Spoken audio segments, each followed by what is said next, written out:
Hi, hello everybody. Welcome in. Um, oh, I'm so close to you guys. Hi. um, oh, my dog is barking. Leo, he's fine, probably. But yeah, today we're on the couch, as you can see. We're on the couch for a couple of different reasons. First of which is my back hurts.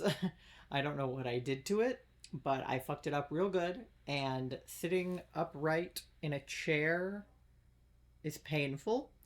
So we're on the couch for today. Also, like with moving and everything, the setup is kind of starting to come apart. So I'm starting to like unplug things from my desk and kind of pare down. So the less resources we have, the closer to the move, the less quality the stream will be until we are in the new place. And I will stop streams completely in May until we're settled. Um, so yeah, there might be quite a few couch streams um, until the hiatus because I've only ever been playing Pokemon, so I don't actually need to be at my PC. Like we're not playing any PC games. Because Thursday I'm doing more Pokemon, and Saturday we're doing Suika, which is all Switch games. So I just figured I didn't need to have any like PC stuff. I hope you guys can hear me okay, because the mic is like pretty far away. I tried to put it as close to me as it can get with my back still being supported, which is kind of the number one thing. So if the music or the game is too loud in comparison to me, let me know. I guess I can also turn the gain up on my mic. I think that that's all the way up. Yeah, so the gain is all the way up. Hopefully you can hear me okay. Let me know if you can't. And then yeah, let me catch up on chat. Sorry. Charlie says, yeah, sorry, chat is over there. So if you see me look over there, that's because it's where chat is. So Charlie says we love a good couch stream and then paid their daily loan and redeemed first. So congratulations on your gluten-free cookie. I'm very close to the camera, like much closer than I normally am. Like I can reach out and touch you guys. Like it's very close. So I'm sorry about that. Am I in focus? I forgot to like put myself into focus. That was one thing I didn't do because I moved the camera. Is that more in focus? I can't tell. I feel like that's right. I don't know. Let me know if I'm out of focus also. But yeah, Charlie, 7,600 bells on your loan. That is so many. And then turn on closed captions. Yeah, in the kerfuffle of moving everything to the couch, I did forget to turn on closed captions. So they're on now. Hopefully you can, I guess, not hear me, but read me if you're a captions user. Um, but yeah, I we're just doing more Masuda today because we're at what 1,600 eggs and have yet to hatch a shiny, which is kind of ridiculous, but okay. And thank you guys for bearing with me via moving stream tonight. Streams are probably going to be a little bit out of whack for the next couple weeks with moving and also with me losing my job. Um, Things are just kind of nuts because I'm like packing and like working another job to try to like make up money while I'm unemployed. So it's a whole ordeal, but just follow me on like Discord or my socials to like know when I'm going live and I will keep you guys updated for sure. It's just a very hectic time. I'm sure part of the reason that my back hurts is just like purely the stress of it all, but I'm okay. Like I'm doing okay. It's just like a lot. So that's why we're on the couch today, and that's why stream is kind of whack today. But it should be okay. Um, so Thursday, if we don't get the shiny today, which hopefully we will, and then this whole debacle will be avoided. But if we don't get the shiny today, I have decided that Thursday I'm going to start streaming at 11 o'clock in the morning, and I am not going to stop until we hatch the shiny. Asterisk, I don't know how long I actually will like physically be able to go. The longest I've ever streamed is 12 hours, and that was with a lot of planning ahead of time. Um, if the stream gets like obnoxiously long, I might have to like take a long break or go like take a nap or like get something to eat or whatever. Like, it's not going to be like nonstop. It's not like a subathon. It's not, It's not anything. It's literally just like I'm fed up with this hunt and I just want to get the shiny. So, like, hopefully it won't go longer than like, I don't know, like 6 hours tops. But if it does, um, we're gonna have to start like figuring out what we're gonna do. But and I probably won't like Masuda hunt the entire time because I will inevitably have to A, take breaks, but B, like just do something other than the Masuda hunt, depending on how long it takes. And like there's gonna be like 30-minute increments where we're just like collecting more eggs from the picnics when I inevitably run out. So um like generally speaking, it's not gonna be like any kind of non-stop hunt or anything, but I will stream as long as I can until we get the shiny or until I give up, basically. Um, so look forward to that. I'm not looking forward to it. Hopefully, I won't have to do it. But if I do have to do it, I think it'll be really funny if like it's like within the first couple hours of stream it's so shiny and then it like it doesn't even matter. But I've blocked off the whole day so that if I need the whole day, I will have the whole day. Um, God help us. And then Saturday, Charlie and I are going to be doing a 1v1 in Soika, which is the watermelon fruit game, because they added a DLC, which is like a multiplayer mode. And I think that that would be really fun. So we're going to be doing a Soika tournament on Saturday. So stay tuned for that. Um, but yeah, I think that's all of the upfront things I needed to say. I'm trying to think. 21 Pilots pushed their album back a week to May 24th instead of May 17th, which is bad news because I have to wait a week longer for the album, but good news because now it's not being released on the same day as Billie Eilish's new album, so they can hopefully get number one. They can each get number one on the chart if they make it to number one on the chart.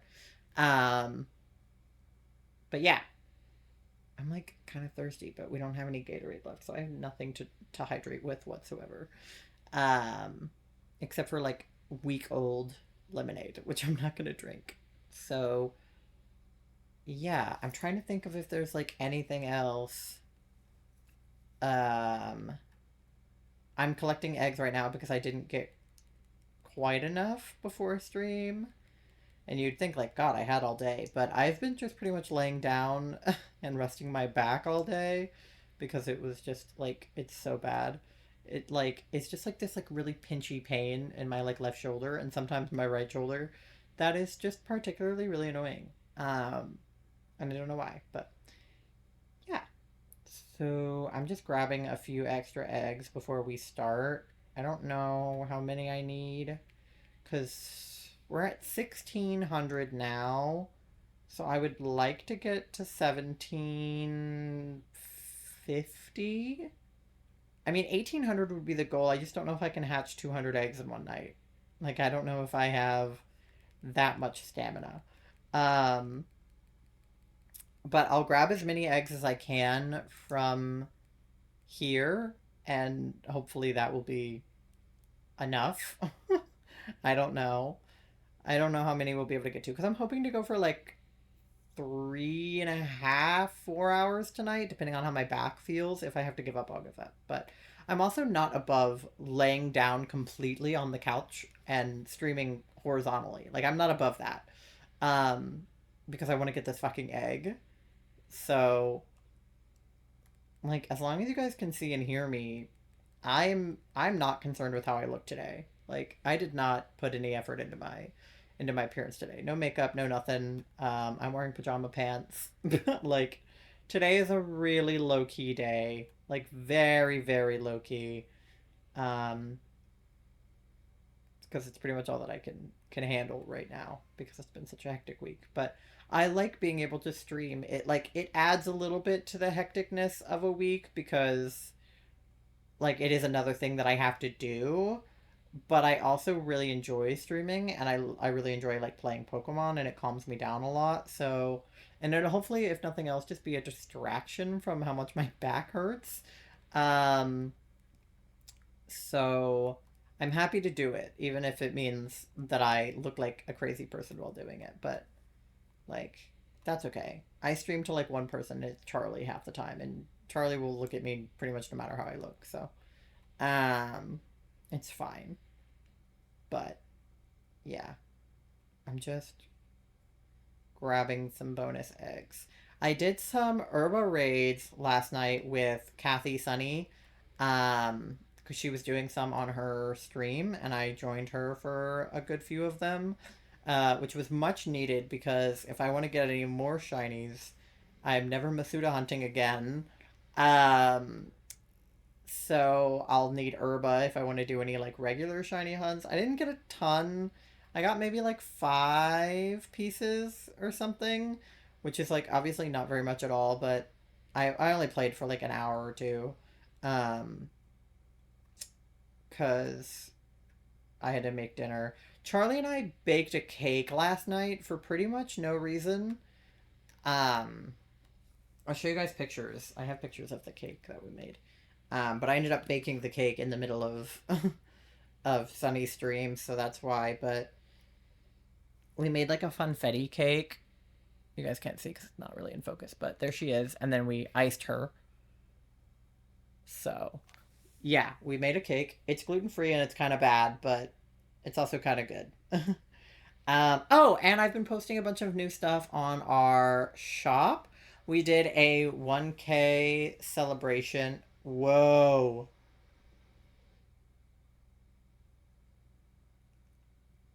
Okay, I'll talk about that in a second. But um, we did a 1,000 follower celebration on TikTok Live and Charlie stream on Saturday because we hit 1,000 followers on our Moss and Moss TikTok, which is super exciting. And thank you guys all so much for following that account if you do, and shopping on our shop if you have.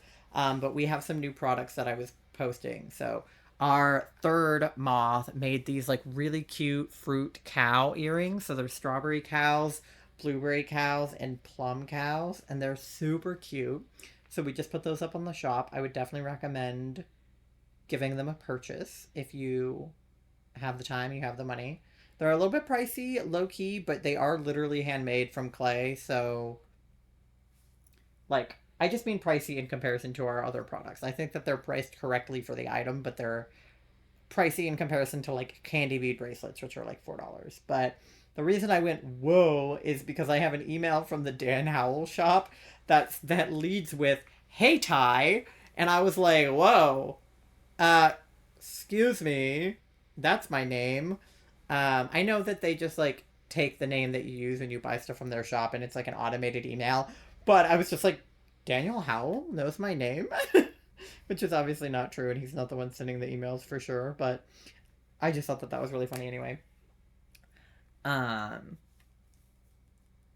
but yeah, let me grab some eggs. I'm just trying to yap until the eggs have been retrieved. Um, so apologies for the extended yapping session.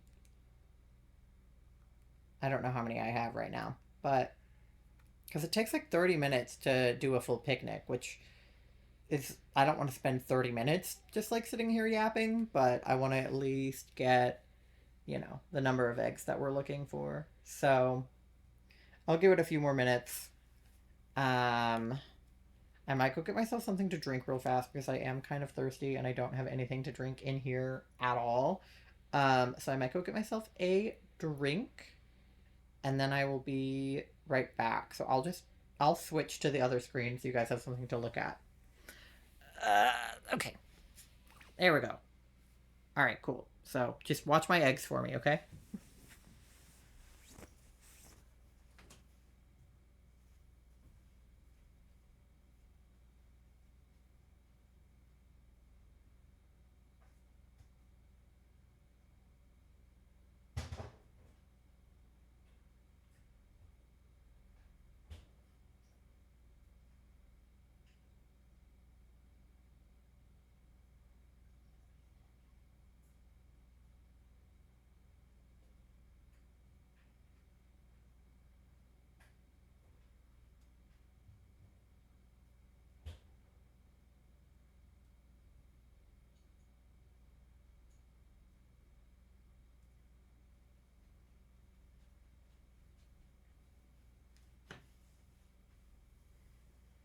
I got apple juice.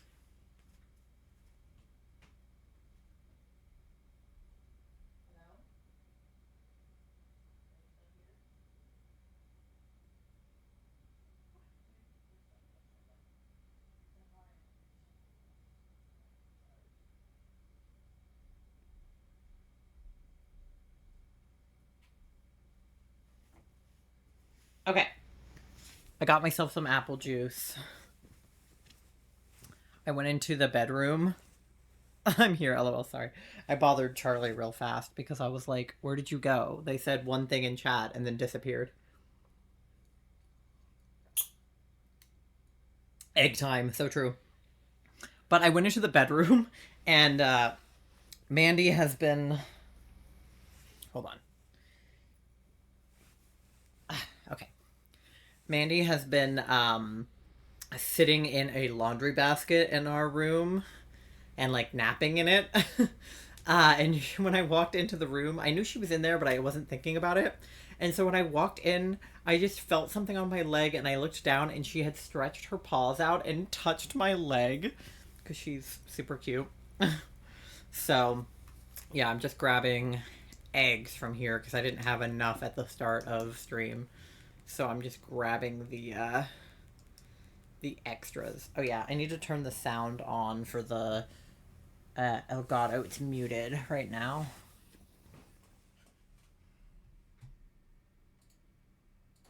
Okay. There we go. Elgato should be making sound now. But let me know if the music is like too loud or if I'm too quiet or whatever. I'm trying to put the heated blanket on my back. Like underneath the door? No, the one sitting in front of the TV. Okay. These guys are falling asleep. You guys can't be making eggs if you're asleep. I don't know that that's actually true, but... Okay. Let me see how many eggs I have now. Okay. 1, 2, 3, 4... And then 5 extra. Oh, speaking of Mandy, here she comes. The regular cam is going to be the cat cam today because you can see her tail. Okay, so that's 1, 2, 3, 4, and then 5. Okay. So let me grab... How much time do I have left on my sandwich? Let me grab a few more. Like 5 more. And then we'll get ready. Mandy, where are you going to sit, okay? Pick somewhere to sit, okay? She's trying to decide. Hey, sweet girl. It would be awesome if she would sit on the couch behind me, but there's like stuff back there, so I don't know if she will.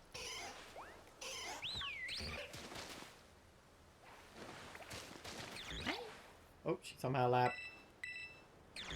Hello. Boop.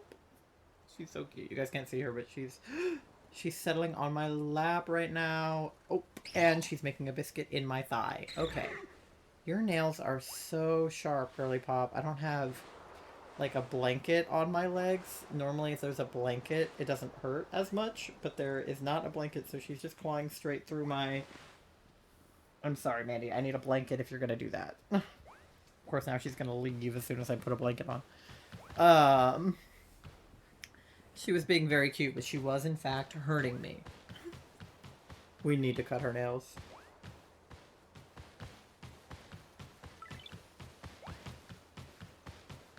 My polyrath is just running straight into the rock. Okay. 1, 2, 3. Okay, we got 3. We just need 2 more. Yeah, we do. Yeah, her nails, yeah. I immediately forgot what I had said. Okay. Nothing so far. Alright, come on.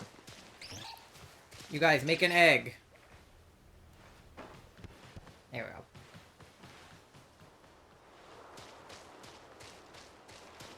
Okay. Thoughts on the Tortured Poets department. Have you guys heard it? Do you have thoughts? Because I have listened to most of it. I don't know if I've heard the whole thing. but I've heard most of it, and I'm gonna be honest, I don't like it. Which is not a surprising take from me, because I like very little of Taylor Swift's music. Like, I've sort of become a Taylor Swift enjoyer, I guess, as of recent, because of Charlie. But, like, and we went to the Eras tour and everything, but I would not have on my own ever listened to the Tortured Poets Department. Oh shit, wait, I didn't need 5, I needed 4. Oh fuck. I was trying to get an even number and I ended up getting an odd number. I forgot that it's 6 across and 5 down. Okay, well I didn't need that last egg, but I guess that's okay. It's fine. We'll just have a bonus one for later. But we have 4 boxes, right? 1, 2, 3, 4, and then change. Yeah. I'm kind of dark, hard to see. Yeah, I think it's getting dark outside. So I was relying on the sunlight before, and I think it has gotten darker.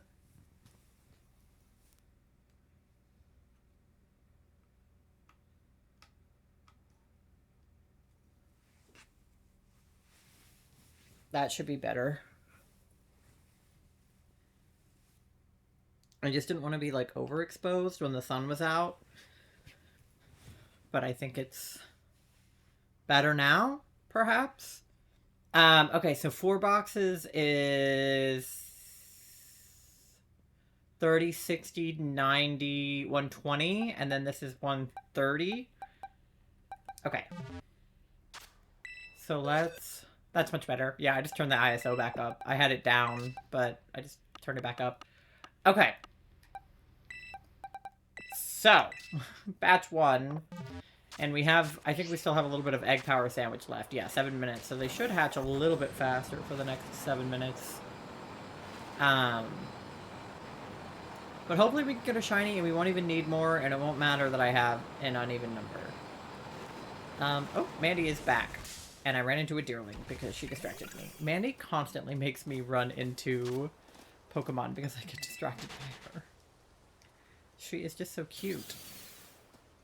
It is going to be hard for me to do the shiny counter from here because my stream deck is not super close to me. And so I might do it at the end of every batch instead of doing them one by one, but then I won't, I'll miss what number it is, which I don't want to do either. I had it set up where I thought I could kind of press the buttons with my toes, but Mandy quite literally just curled up in my lap like a little baby. And she very rarely is a lap sitter, so this is actually kind of nuts. She is so cute right now. I'm gonna die. Okay, she wants me to pet her, but I'm trying to use my controller. Oh my god. Mandy's tail on camera. Yeah. I wish I could show you guys how in my lap she is right now. But the Mandy cam isn't set up because the regular camera is set up. Ow, Mandy. Ow. That's my leg. But the regular camera, you can't see her. Ow, that is my leg! Ow! You're hurting me, please. Okay, this is 1601. Okay. Regular so far. Oh my god, she's so cute. I don't know how to show her to you. Oh, I don't want to give him a nickname. Because if I move to try to press the shiny counter, she's gonna get up. And I don't want her to get up. She's too cute right now. She's just making biscuits. Yeah, she is. I need Charlie to come in here and just press the shiny button for me so that I don't have to move. I'm like, hey peasant, press the shiny button. Okay. I'm like not in the right position anymore for the camera. Okay. Alright, so that was 1602. We're just gonna have to keep track mentally because I can't press the button right now. So we're just gonna have to keep track in our minds. Oh, she's looking up at me. Do you want chin scritches? She's so cute. Oh my god. I'm gonna die. Okay, that was 1603. Now we have a Tinkatink.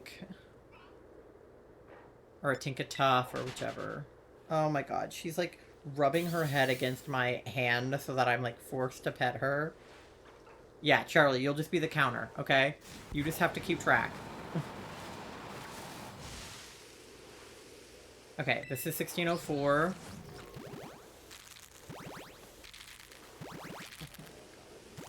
So precious. Oh my god. She never, ever curls up in the lap like this. This is so crazy. And she is putting her nail into my knee. Alright. Please, stop it. You're hurting me. You're hurting me, precious. Okay, I think it's tough again. Alright. You are so cute, but you are hurting me so much.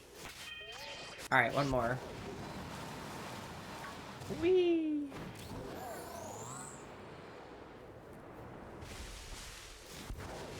Okay. This is 1605.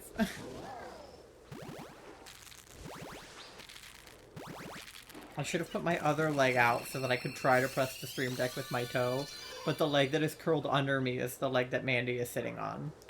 Okay, that was 1605. Nobody was shiny. Oh yeah, okay, we haven't made our guesses for today. My first guess would be 1624, I guess, because, as you all know, I say it every time, 24 is my lucky number.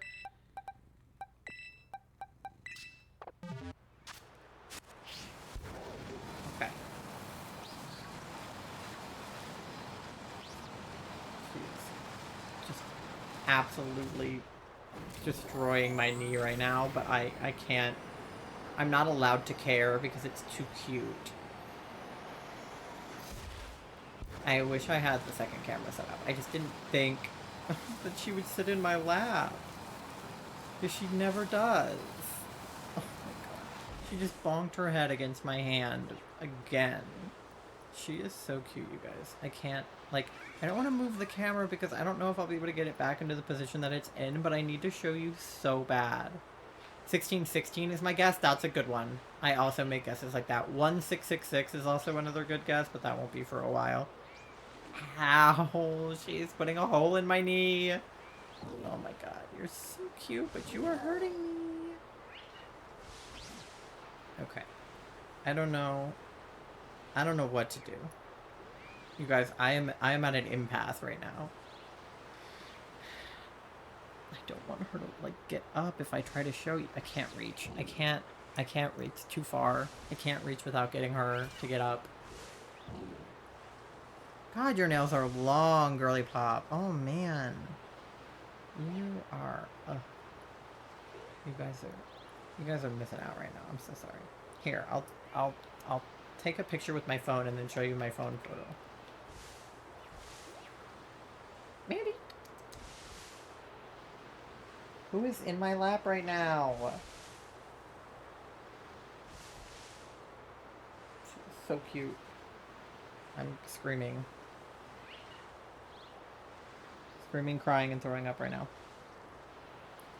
Okay. Alright. Yeah, so 1616 is a good guess. I second that. 1624, 1666, 1661 also, because it's a palindrome, 1661. And 1616 isn't a palindrome, but it's the same number twice, which is pretty good. There's a ton of Tinkertuffs over here. Is this like an outbreak, or do they just hang out here? Oh, okay. Has she decided to move? She's like... Do you guys see her tail? She's, like, making biscuits next to me now. Okay. She got up. Okay. 1, 2, 3, 4, 5.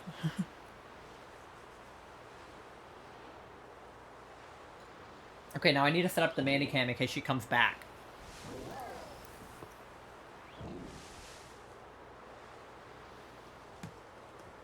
Okay.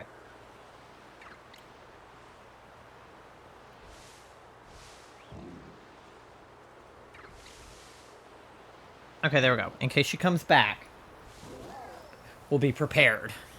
And then let me stick out this leg so that worst case scenario, I can press the Stream Deck buttons with my foot. Okay.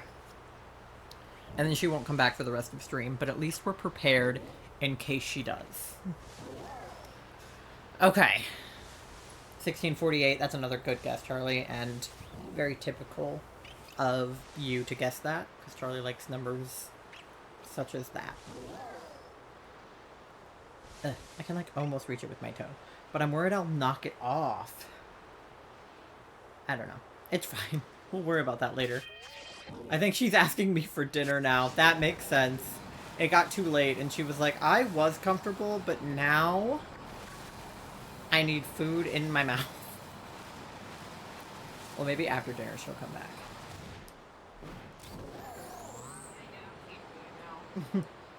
And maybe Charlie can come hang out with me, and then I won't have to worry about it. Because I can just make them do my dirty work. Yeah, Charlie has to feed the kids. Alright, anyway. I feel like we're settled now, more or less. Here's the entrance break prayer. Okay. Yeah, also sorry if I'm not, like, super chatty today, because, again, I'm exhausted.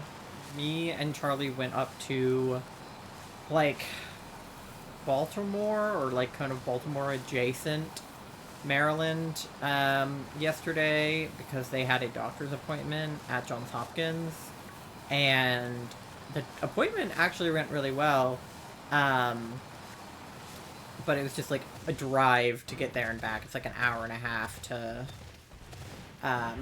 Baltimore from here, so, we were tired post that appointment, but the doctor we saw was really cool. So we went to Hopkins because Charlie has POTS, and the cardiologist that Charlie normally sees for POTS is really good, but he's, like, very, very busy. Like, he's, like, super booked out and, like, really hard to see. And then he went out of the country for, like, a month, and then, like, nobody could have any appointments with him. Okay, that was 1606. I don't think I have the strength in my toe to press. Cardiologist. We found out at the appointment yesterday that my previous POTS doctor, the cardiologist, since he booked out so far and he, like, can't even see a lot of patients very often anymore, even though that they just, like, kind of partnered with Hopkins, right, doesn't send them to Hopkins. Yeah. So... What? Yeah, so basically because their cardiologist was so booked out and we couldn't see him, we booked with the Johns Hopkins doctor, because they have a really good, like, POTS research clinic, and just, like, in general, Hopkins is really knowledgeable about a lot of different things. So we went up there for that, and the doctor that we saw was, like, a younger woman. She had, like, dyed hair, and, like, she talked about, like, The Legend of Zelda and, like, Baldur's Gate, and she was a musician. So when Charlie, like, referenced having been in band in school, she was like, oh yeah, like, I do music, and, her phone went off at one point, like a text went off, and it went, ba-ba-ba-ba-ba-ba, which is the, like, Zelda temple sound. I don't play Zelda, but I recognized it from my friends who play Zelda, and I was like, wait a minute, I know that sound. And she was like, oh, yeah, that was me, and we were like, what? But apparently she has EDS, and mast cell activation syndrome, which is what Charlie has, both EDS and mast cell activation syndrome.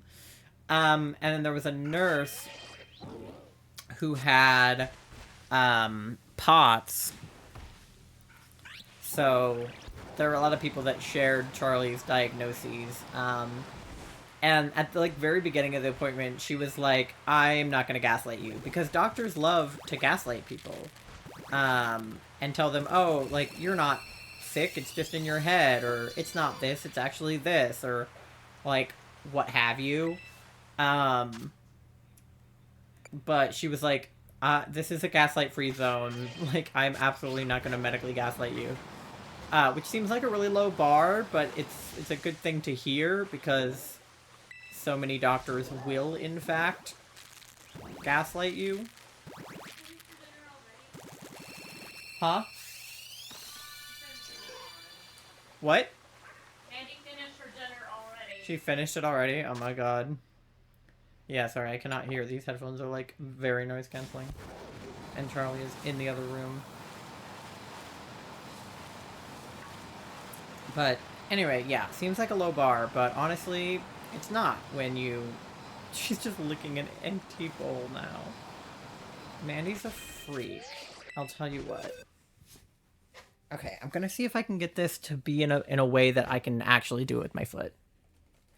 I think that I can, I just have to, like, really maneuver it. But I think I can do it. Okay, so what I need to do is move the camera for a second. Hey guys, really up close and personal here. And then put this, like, here.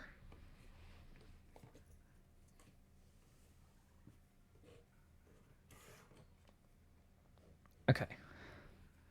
Let's see if that works.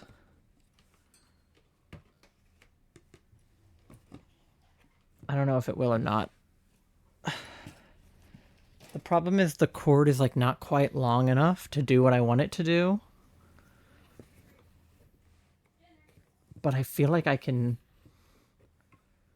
like, maneuver it. I don't know. Perhaps? Perhaps. I don't know. We'll have to test.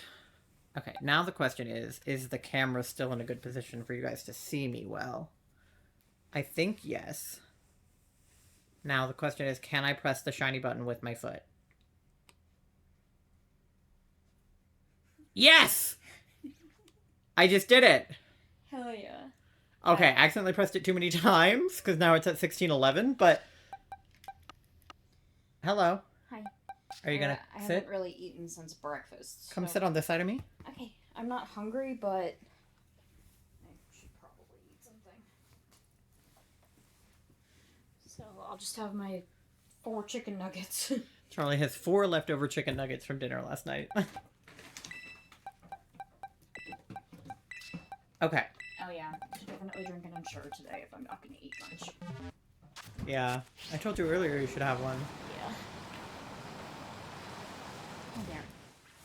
Can you pull the blanket back onto my shoulder? I think it kind of fell down. Yeah. My butt. Yeah. Okay. Charlie wrapping me up in my blanket. We're gonna be very cozy on stream today. You're just a baby. I am literally just a baby. That's so true. All the nuggets fell in. Okay. Yeah, it smells like chicken nugget in here. Okay, but now that I can press the shiny button with my toe, we're in business. That was the difference in this stream being really annoying and being, like, actually manageable. Otherwise, I was going to put Charlie in charge of pressing the button.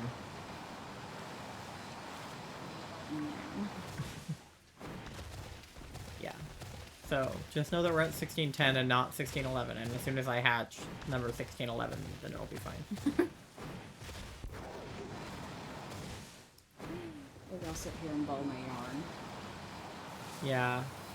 Charlie has a lot of yarn that they insisted they would crochet with, and then didn't. I still will.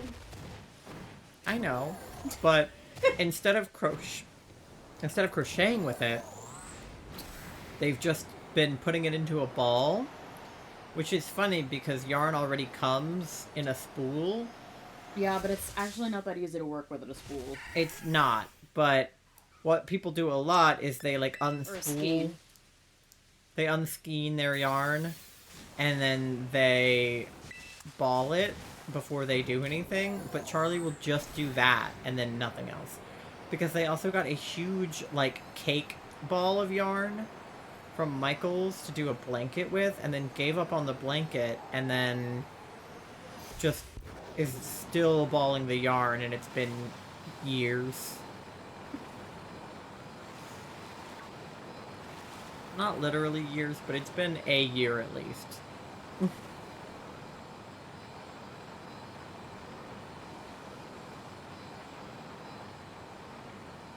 So they need to get that bald before we move, so we don't just have to move a ton of yarn. It's not contained. Yeah, uncontained yarn that will inevitably get tangled if we attempt to move it otherwise. Trying to untangle it and put it in a ball. Yeah.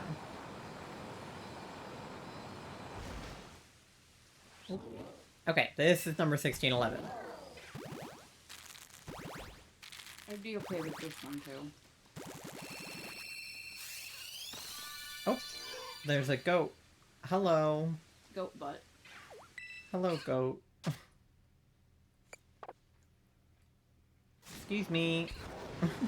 Goat. Okay, yeah, because this run we'll get through 1615 and then we'll get to 1616. Oh no, it pressed twice again. Okay, I think one press with my toe equals 2.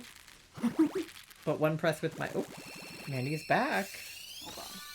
But one press... I think she wants Charlie's chicken nuggets. But one press with my finger equals 1. So... Is she gonna do it again? Is she gonna get all comfy in my lap?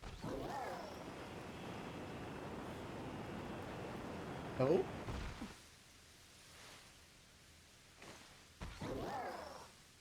See? I pressed that with my toe. Okay. So this is actually 1613. I don't have a lot of control with my toe yet, but it's pretty impressive that I'm doing it at all, so... Get my arm in the camera. She's making little biscuits. Cam. I'm the one to beat, yeah. Okay.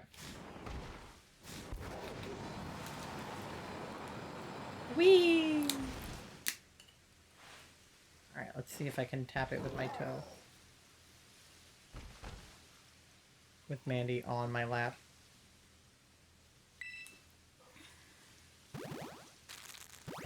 Does that work? No. Ugh. I don't want to be, like, too gentle, but I don't want to be... But didn't it give you 2 last time, so you don't need to press it anyways? No, that was the one before this. Oh, okay. Yay, there we go. I wanted it to get to 14. That's what I was trying to do. Yeah. Because that was 14 and then the next one's 15. I just had to press very gently, but not too gently that it didn't work at all.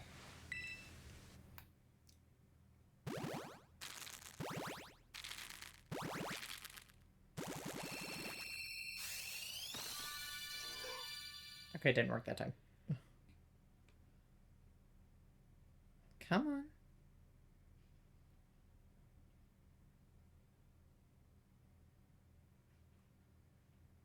Come on. Ugh. Come on. I can't get it to go up to 15. There we go.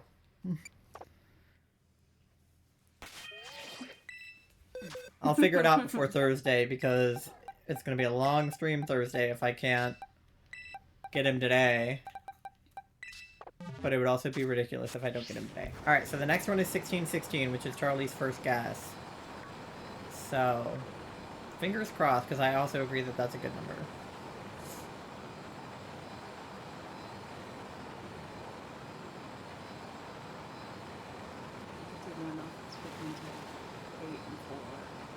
Mm-hmm. Obviously 2. Alright. I'm gonna sell my egg juice.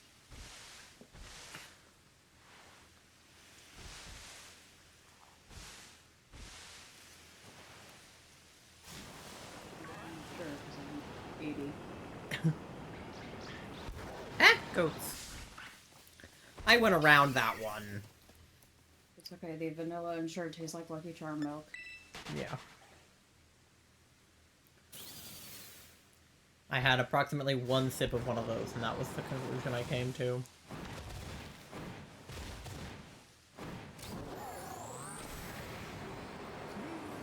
Oh, excuse me. Harley. Burping on my stream.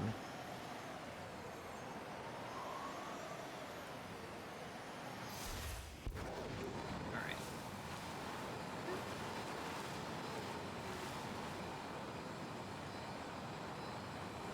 Do some kind of hunt to get shiny hunt together right here at an outbreak. Yeah. Probably.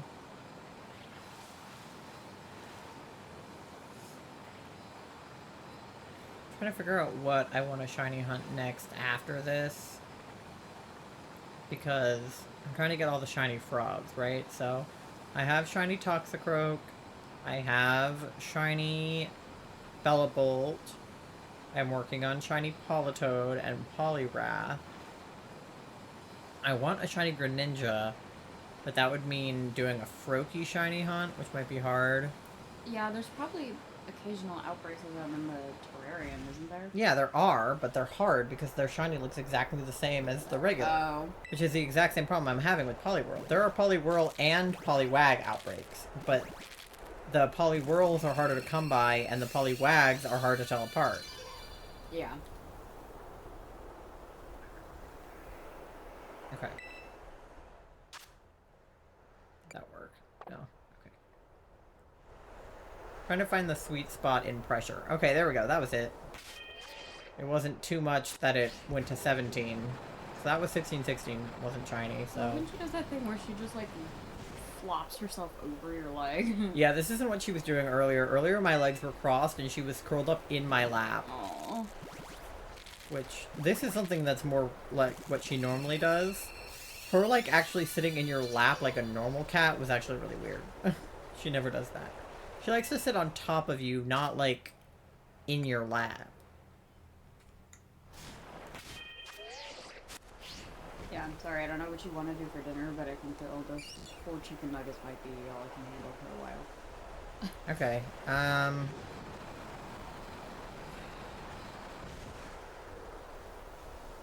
no, because we have soup, we have pasta.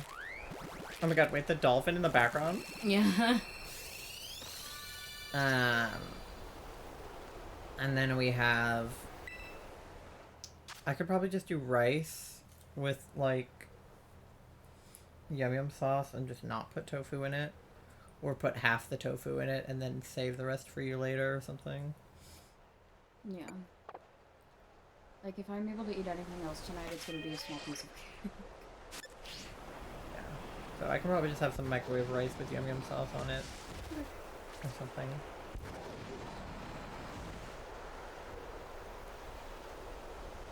I know we have some, like... We have a lot of stuff in the house that, like, needs to get eaten, which is why we're, like, baking cakes and shit.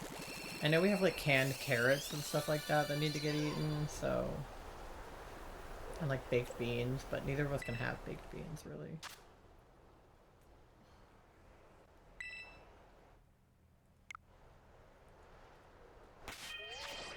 Okay, that was 19. Tummy issues for today. Charlie sure does have tummy issues. Yeah. I say today as if it's not like those days. I don't know why I'm in Kasparov. I hate being in Kasparov. Alright, this is 1620. Alright, Mandy's licking herself now, so... Just get rid of that.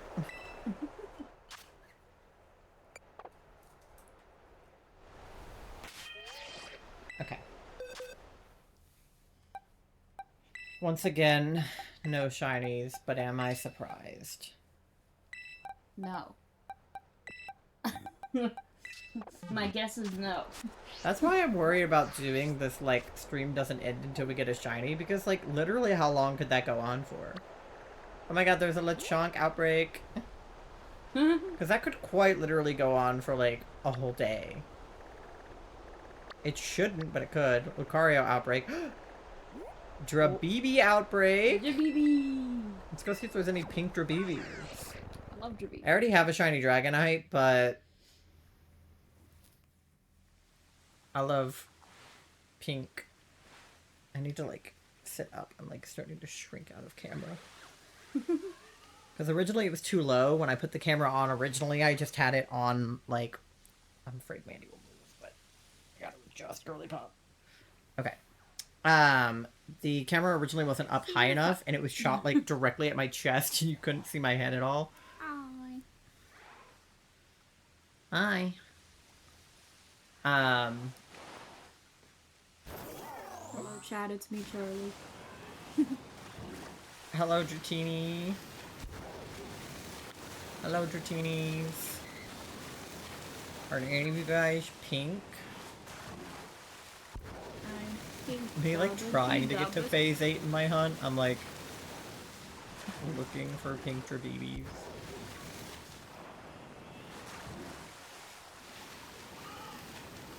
Alright, they all look blue to me. That's a good place for that outbreak to be, rather than in Castle Royale Lake, because... Oh my god, that was terrible. Yeah, because Castle Royale Lake is annoying for a multitude of reasons. The Veluzas, the fact that Dratinis already regularly spawn there, and it's like such a big spawn area. But that, like, little pool of water seems better. Don't you also, like, cross over really easily into another, location, and that resets it? Not in Castle Royale Lake. Where was that? That's in Levincia. Was that because that was the Weasels? Yeah, there was a weasel outbreak right outside Levincia, and every time I would swim through the water, I would accidentally get too close to Levincia, and it would tell me I'm in Levincia, which would despawn all of the weasels, and I would have to start over. That was annoying.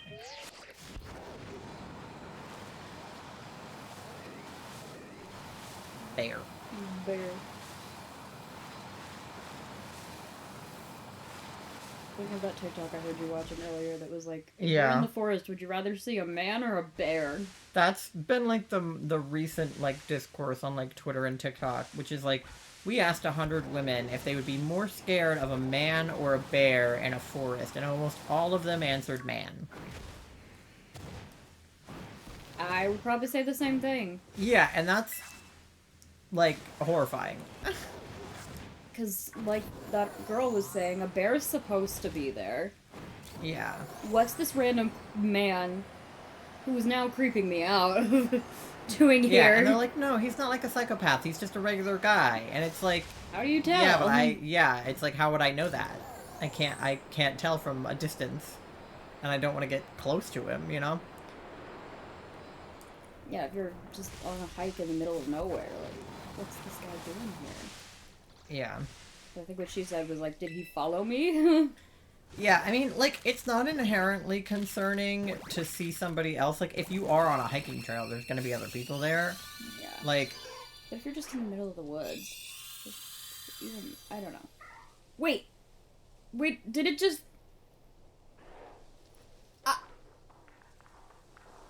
Shut up! We fucking did it! Oh my god! I didn't even process it. I was like, he looks light blue! And then he sparkled, and I was like, no. I was so unsure, but then I saw the stars come out of him. War is over! Ah! Mandy's like, hello. Oh my god! Oh my fucking god, we did it! Oh my god! Hell yeah. I'm gonna name him... What's this guy's name? Lil Bear. Little bear. Because we were talking about bears. And I had a dog named Lil Bear. Well, I didn't. My parents had a dog named Lil Bear. Oh my god, we did it. Oh my god. Oh my fucking god. Oh my god, he's shiny. The difference I is don't have so to do like little. a 15 million hour long stream on Thursday. It's so subtle, right? Like, we need to put him next to a... Yeah.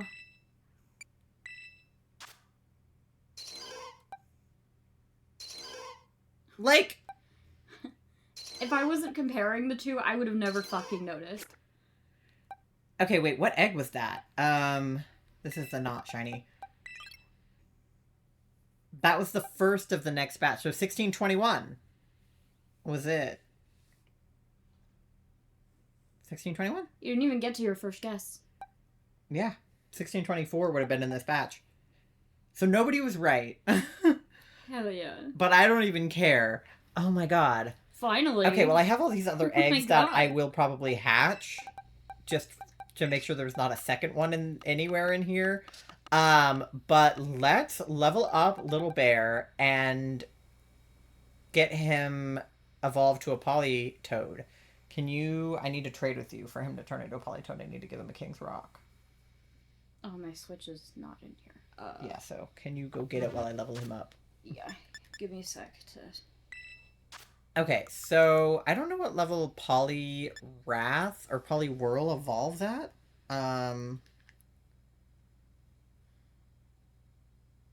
me see. Yeah, I'll wait till you get him to a Poliwhirl and then I'll go grab it. What level does Poliwhirl evolve?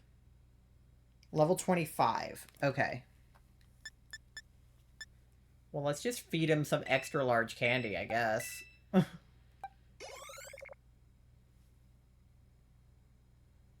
That was too much. Oopsie! Oh my god! He's gonna learn so many moves. Yeah, you can learn Bubble Beam. Yeah. Yeah, you can learn Rain Dance. I'll pick out what the best moves are later, but I'll just let him learn everything first. Yeah, you can learn Body Slam. Do you remember when I fed my, like, level 1 and extra large candy and it broke my game? Mm-hmm. Yeah, you can learn Earth Power. Okay, I have to go to the bathroom anyways, so I'll be back. Oh, here he goes. Little Bear's evolving. Okay, don't walk across while he's evolving. Little Bear. Oh, look at him. What a cutie. Okay, can I walk across? Yes, you can. Okay, I also don't want to disturb her. Don't look at my butt. Careful. Or my- Oh, you almost knocked over my apple juice. Okay, yippee! We have a shiny little guy. Okay, wait. I wanna get a picnic. I don't know why I did that. Okay. I'll do a picnic over here in this corner. I want to look at him. Let's see him. Let's see them. Look at him! Oh, little shiny!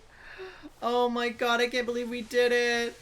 We fucking did it. 1621 eggs in, and we have a little guy. Let's give him a little bath, huh? Let's give him a little bath. Oh, who's a good boy? Oh my god. He's precious. He is precious. Aww. Who's a good boy? Yay! Oh my god, I can't believe we fucking did it. Oh my god, I can start Pokemon Legends Arceus finally. Oh my god, look how little he is next to him. Okay.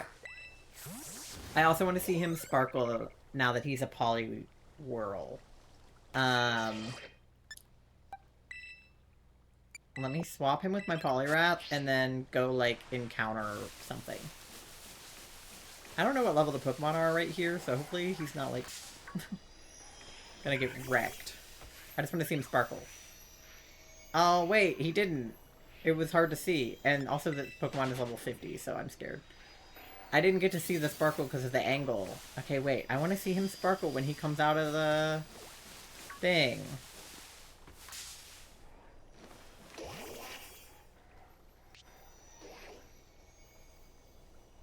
Maybe if I throw him, that might be better. If I, like, throw the ball.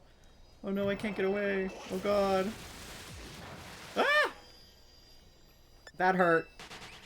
I don't have a lot of, IVs or EVs yet. Okay. Okay, wait. Let me try, like, throwing the ball.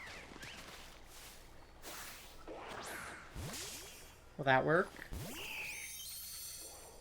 Okay, I heard the sparkle that time, but I didn't actually get to see it. Oh my god. She wants me to perish. No. No, little bear. I don't want little bear to perish. Okay, let me try that again. Let me try with the Hawlucha. There we go. Yay! Sparkles!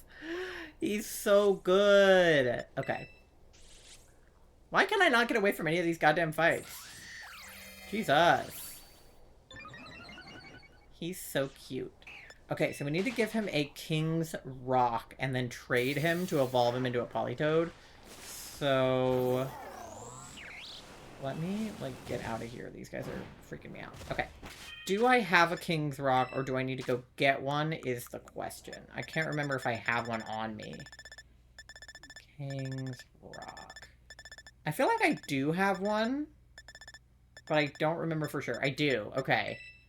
Give to Pokemon. Okay, so now when we trade him to Charlie, he'll evolve into a Politoed. Okay, Mandy, you're very cute, but I need to move. Thank you.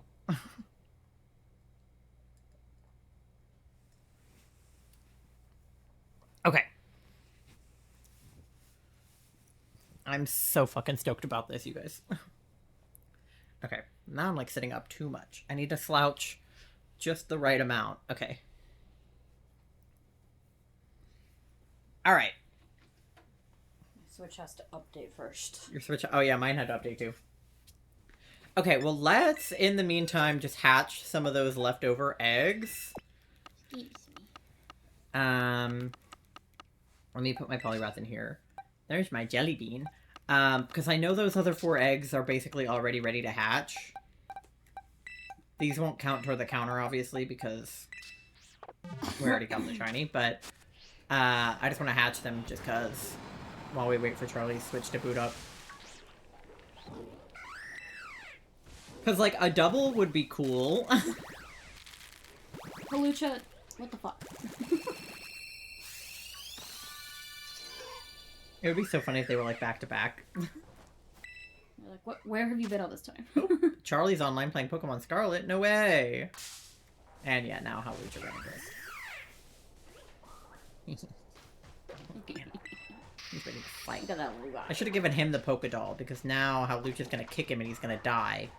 Okay, he avoided the attack. Good job! Good job, little bear! I still can't get away. Fuck. Oh god. No, little bear! Ah, I don't have any other Pokemon in my party! Run! Okay. Run, little bear! Alright, I gotta fly away. I don't want to be where the Hawluchas are.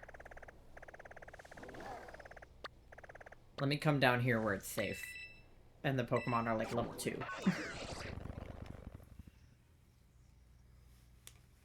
Ugh.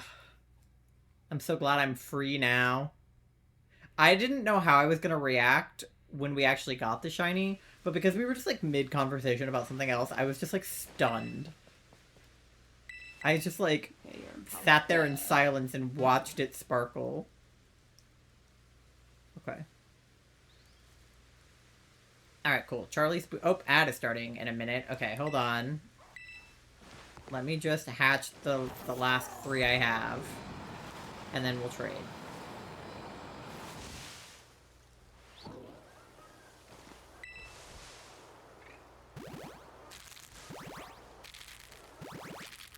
Let's see. Normie. But, like, that's to be expected at this point. Because we've basically reset the odds, right? Like, anything over 1621 is back at 1. Like, not exactly, but our odds are basically back to 0.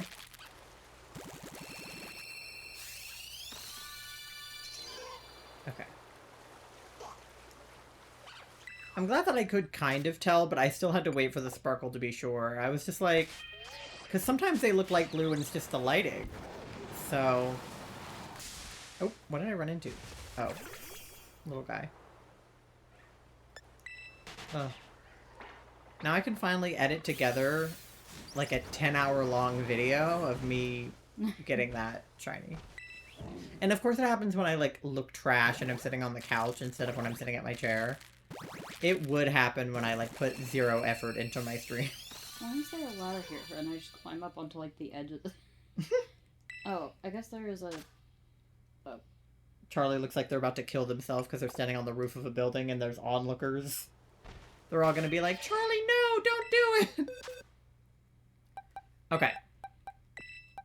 Anyway, no shinies in that batch, which is to be expected. So let's go ahead to our Poke Portal and do a link trade. I'm going to make our link code. He hatched at 1621, so I'm going to make it 1621. I'll just repeat it. 1621, 1621 is your link code, Charlie. Okay.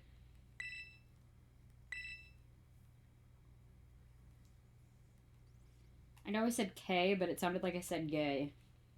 Mm-hmm. Oh, and then we should put Charlie switch in so we see him evolve.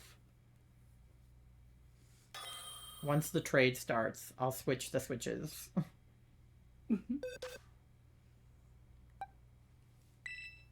Okay. Yeah, pick somebody to trade that you don't need. Go to my random Box of randos.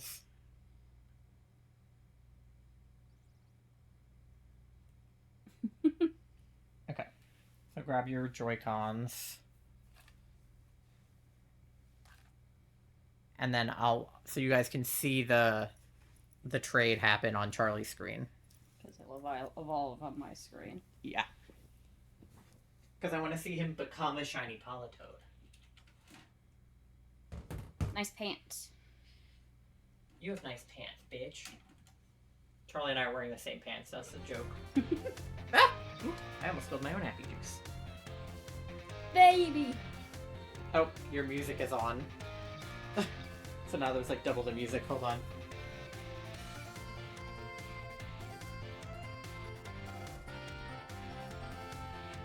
That's okay, we get the evolved music. Okay.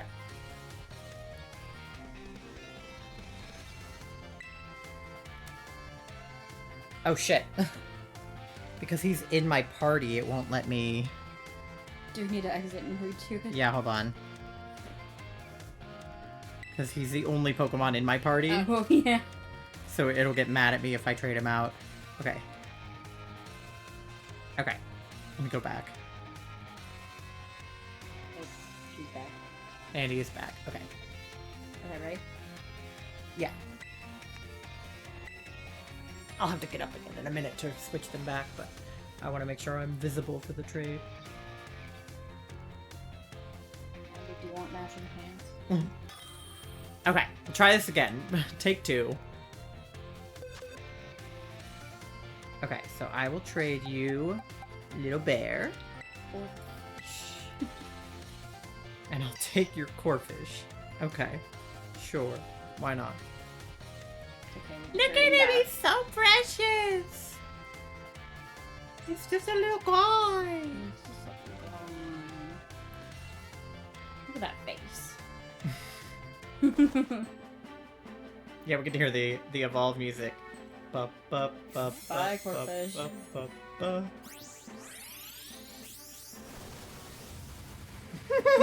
The crab flying through the air really does it for me. Hi, little bear. He's so cute. I'll take Look at him. Don't worry, I'll take good care of little bear. Here we go. Little bear's evolving. And Meza goes. Yay! Ah! He's so cute. I'm gonna die. He's so precious. Oh my god, he's so fucking stinking Yeah, cute. you can learn Yes, bounce. yeah, teach him What bounce. do you want me to? I mean, I know it doesn't. probably really over matter. bodies. No, over rain dance. I don't need rain dance. He's so cute. He looks like freaking cotton candy. Aw, look at this little guy. Little bear. Because originally I wanted it to be like Jelly Bean and like some other cotton candy name, like some other candy-ish name, like Jelly Bean and like another candy. Are you trading him back? Didn't you want him? I thought the reason I was getting a Politoed was because you wanted one. Yeah, but you did all that work. I feel bad taking him. I would kind of like him back. I'll get you another one. Okay, yeah, you can have Little Bear. Okay, thank you. Yeah. That way you can name your Politoed something that you came up with. This did start because Charlie's the reason I was hunting a Politoed, but he's blue. yeah, because he's blue, press A. Because he's blue. But after hatching 1,600 eggs, I kind of would like to claim this I one. feel bad taking him after that. Yeah.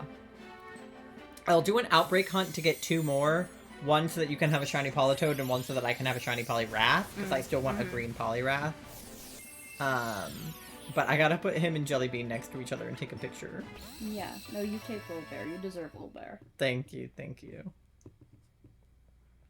He's so cute. Okay, I gotta put my Switch back in now.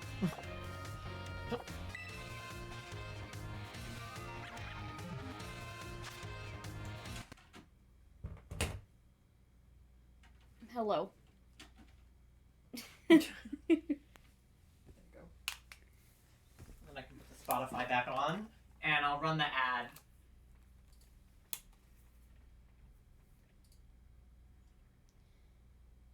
And then whenever you start RC.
Alright, we're back. We're so back.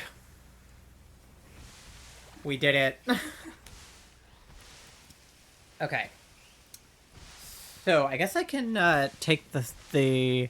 Oh, I don't have a button for it, actually. I'll just leave the counter on the screen, but I won't update it anymore because... Obviously, we're done. But... Yeah.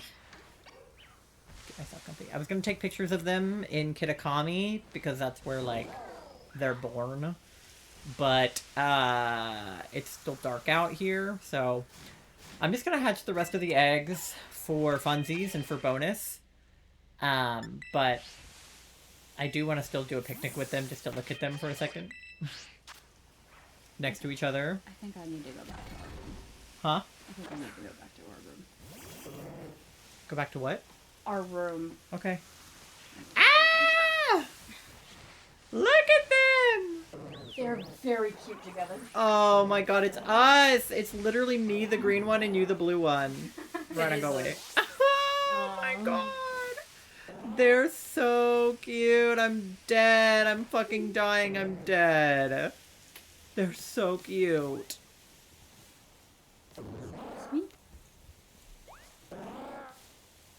They're so precious. I'm dead.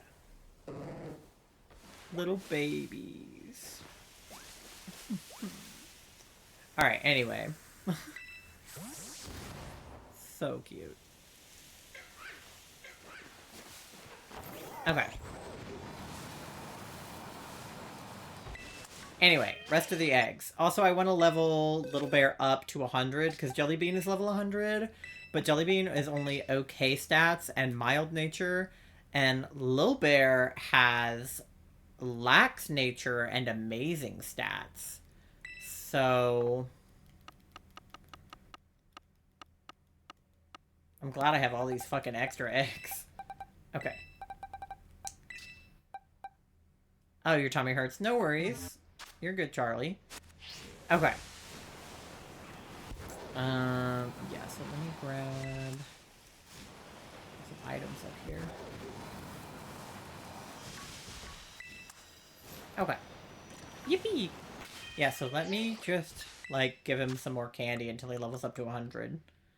I mean, I have 41 extra large candy, and 2 of them got him to level 40, so... Of course, they do less over time, but... Level 64... Level 70... 76... Because when I was doing Herba raids, I also got a ton of candy, so... 85... 89... 90... He's almost there. Okay. He has quite a bit to go with the candy, though. Okay, 94... 96... We're almost there. 98... 99... Let's see. Oh. Oh, so close.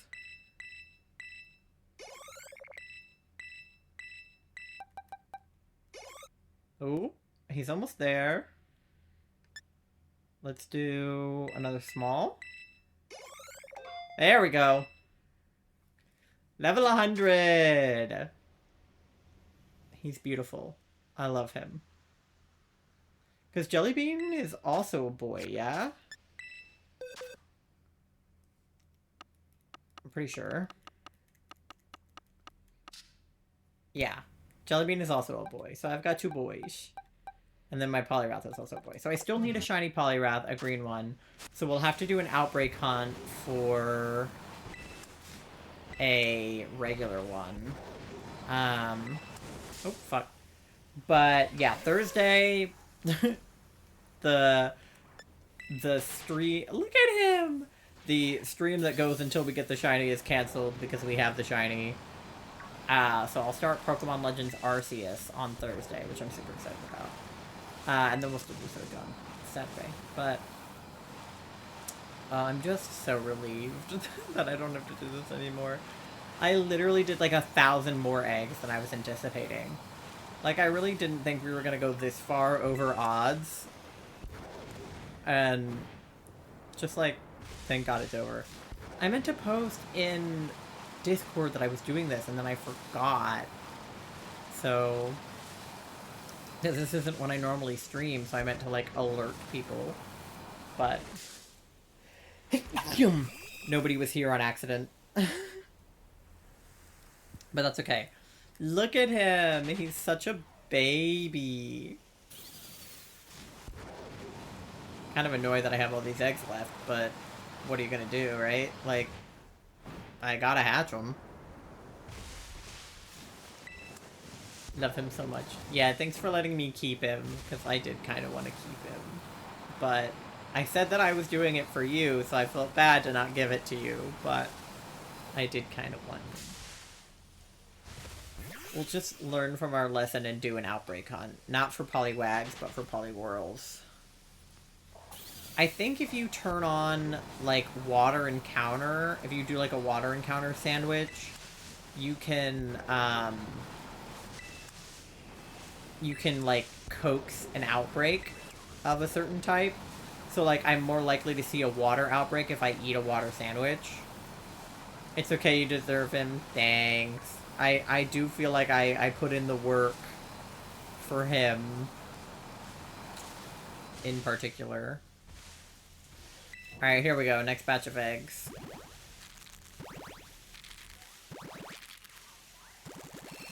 I'm, like, not invested in these ones at all. Because it's like, if they're not shiny, great.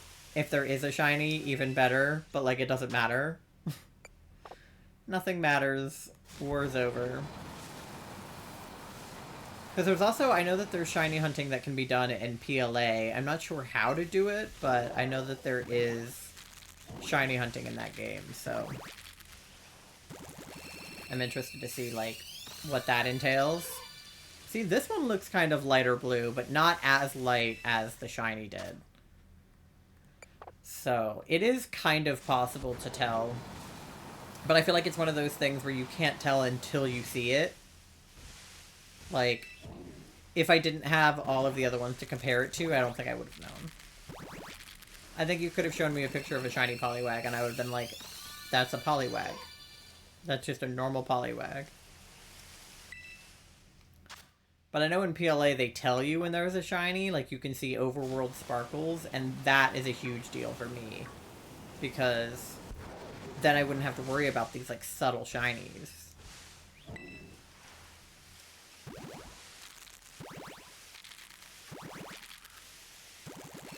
Oh wait, so now the fact that we have one extra egg actually works out, because then we'll be back to having an even number, since one of them was a shiny. Okay, slime. Yeah, I could have just left it at the ones I got earlier. I didn't even need to do the second sandwich. But, oh well. It already happened.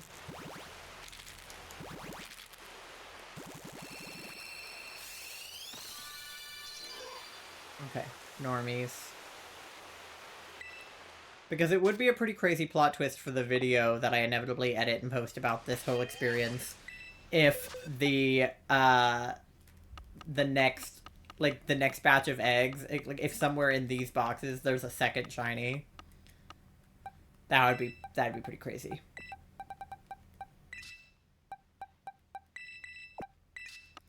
Yeah, because wait, I have this one extra egg, right? So he can go, like, in the hole that little bear made, you know? Okay.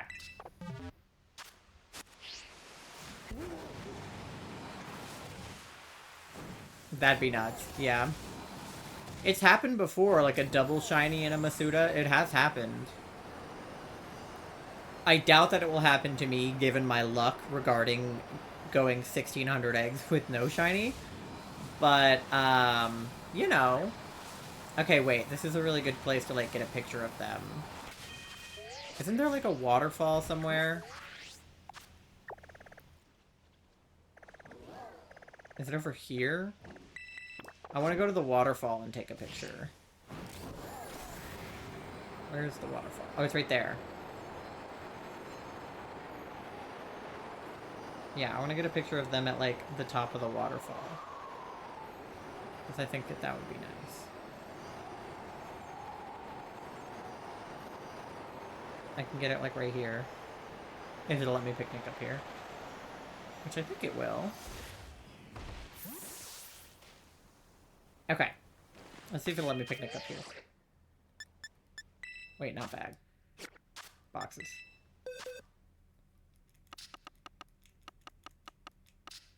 Oh, I got a picture of him in Jollibee. Okay. Not much space. Okay. What about here? Not much space. Okay. What if I, like, face this way? No. Okay, what if I'm, like, right here? No. Okay, what about here? I don't think it's gonna let me put a picnic up here. Come on, let me do it. Let me do it. Okay, what if I come all the way over here? No. Come on. There's enough room up here. Come on. Ah. Alright, fine. Then why is this ledge even up here? Okay, well, I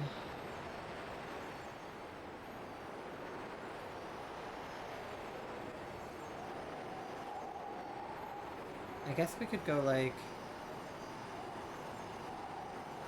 over here. It's less good, but it'll work. The quag. Okay. Because there's still, like, the waterfall right there. It's just gonna be harder to, like, get it. But that's okay. I really just want a cute picture of them. I don't really care where it is. But I do think the water in the background would be cute. Okay, Maridon's getting here. And then let me, like, whistle them over here. And then put on happy music. Okay, wait, let me get behind them.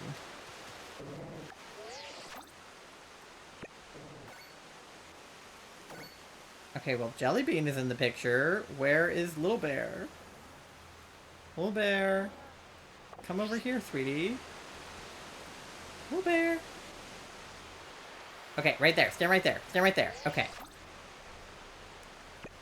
Okay. Let's see if I can get them now. Ugh. Oh! Oh god, they're so close to me.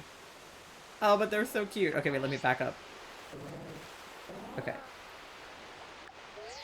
Wait, don't walk away, don't walk away. Stay there. Now they're, like, kind of far apart, though. Wait, stand next to each other. Okay, wait, yeah, stop, stop, stop. Jellybean, stop! Oh god, Jellybean is so close to me. Joe, okay, can you both come over here? Come over here. Okay, and then I'm gonna... Okay. I feel like they're too close to me again. Yeah, they are. Where even is Jellybean? Oh. You guys, come right here. This is really funny. I'm just trying to get a picture of them together. Okay. Alright, alright. Stay. Stay. Stay. Okay. Okay. Let's try again. Oh my god! Wait, they're like playing leapfrog! Wait, okay. Wait, no, okay, hold on. I want to get one when Little Bear is in the air. Oh, I was late. Okay. I have to do it like right before he jumps. No, I don't want to touch up the photo. Okay, wait, the timing is off now. Okay. No, fuck, the timing was off. Fuck! No! I'm gonna get it, you guys. I'm gonna... The jumps are, like, getting closer. Now they're jumping simultaneously. Oh my god. This is ridiculous. Absolutely ridiculous. No! Jellybean! Oh my fucking god. Go stand together! You guys are... Okay. Come over here by the water. You bastards. Okay, and then stop. Okay. Yes! This is what I wanted! Was that hard? Was that so hard? Okay. Okay, that wasn't quite it. Hold on.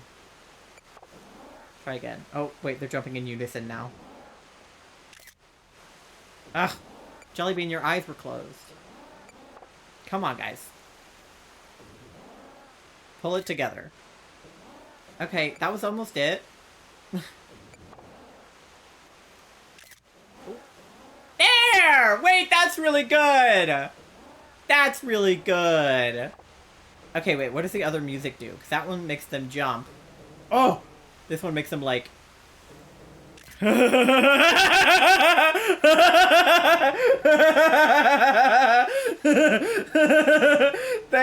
look like they're about to do, like, world domination. Oh my god! They're so cute! I'm fucking dead! Oh, look at them. They're eepy. Oh, yeah, papa. I'm having the time of my fucking life. I need you guys to know that. Okay, let me see if I can get, like, a selfie now. Wait, guys, don't walk away. Don't walk away. I want to get, like, a selfie. Come back. Come here. Jellybean's in it. Where are you, little bear? Okay, well, I can get just a selfie with little bear, at least.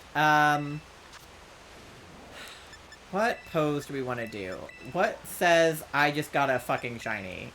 Oh, wait, the dive ball's cute. Yeah, because he's like a little guy. Okay. And then, I don't like my facial expression. Can I make a different one? That's good. Okay.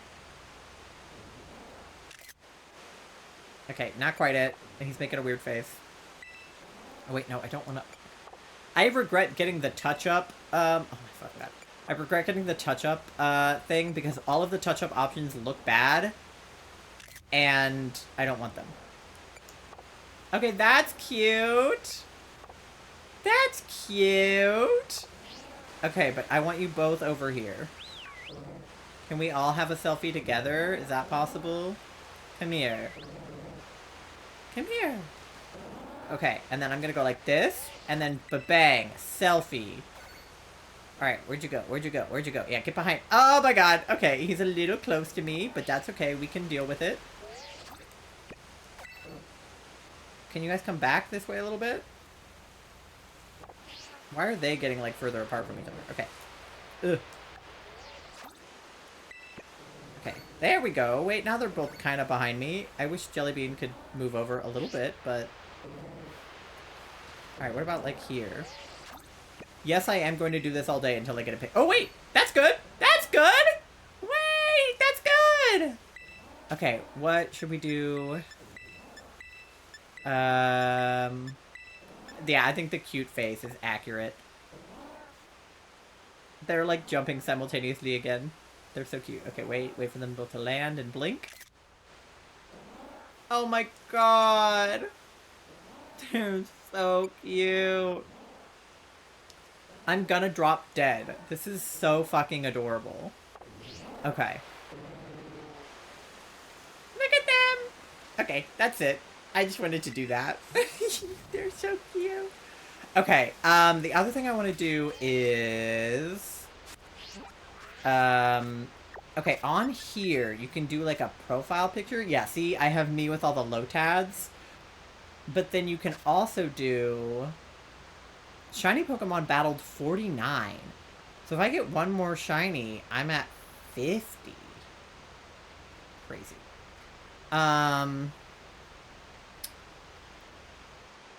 But I can change the photo, right? Like if I do this. There's a profile picture, a trainer icon, and then never mind. I think trainer icon is the one I want to do. Okay. But can I pull out a Pokemon? Like, can I, if I go like this, and then try it, will it let me do that? I have no idea if this will work. Let me take a picture of him. Oh, maybe it will. Okay. Wait. I'm so close to him, but... Can I back up a little and then do it? Okay, he's gonna, like, follow me around, though, because that's the nature of this, but... okay. Let's just see how far away I can get from him. Okay. No, he's just gonna come right up to me. Alright, well, we might just have to take a really close-up picture. I'm okay with that.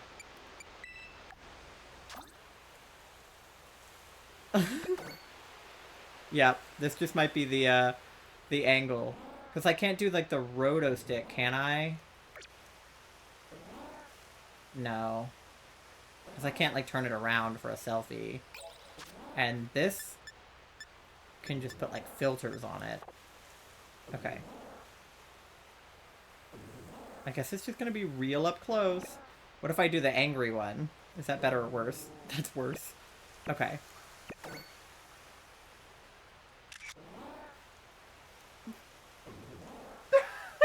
It's too close! Oh my fucking god! That was so funny! I was so close to him! Oh my god! I can't get it to... He'll follow me wherever I go. Oh. Can I get this to work, or is it going to be way too close? Okay, he kind of walked away. Oh, he's further away now. He's further away now. This is good. He's still maybe a little close, because you can see the circle. But let me see how much of him I can get in it. Is that any good? It's better. It's better. Okay. I think we can do this. We just have to run really far away from him. What if I get, like, on Miraidon? Will that work?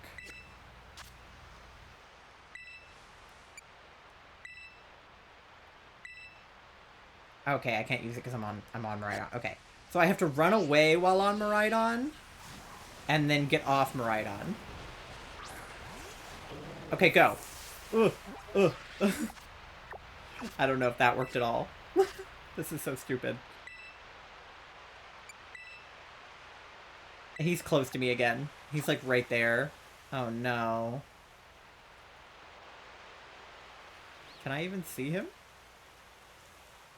Oh god, he's far too close to me. Okay, try again, try again. Run, run, run, run, run, run, run, run, run. Ah! Okay. No, he just follows me. That's the problem. Okay, we'll try one more time. Yeah, he's too close. Okay. I can get that Wooper. But this dude is far too close to me. I wish there was a way... Okay, wait, he's asleep. What if I, like... No. Stop following me! Even though I know that's literally your job right now. Well, what if I get him to go, like, battle that Apom? No, okay, go battle the Apom. No, go battle the Apom. No. Okay, hold on. He sparkled, though. Alright, hold on. Let me see if I can... If I can get him to, like, battle a Pokemon. Will that help? Okay, yeah, wait. I think I was late, but it almost worked. Yeah, now he's close to me again. But that would work if I could get him to be, like, auto-battling, I think. Because he would finish the auto-battle by the time I was able to take the photo. But maybe he wouldn't get so close to me. Because right now, he's, like... See, like, the Apom is a good distance from me, but he is far too close. Okay. Okay, yeah, go do that. And then change photo, and then trainer icon, and then take a new photo. No, he got back! I can put just his eyeball into the photo. How's that?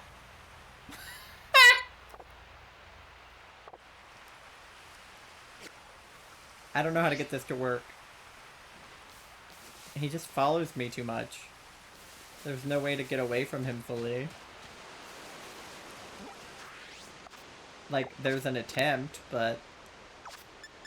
yeah, he just ends up... because he can still move even when I have this menu open.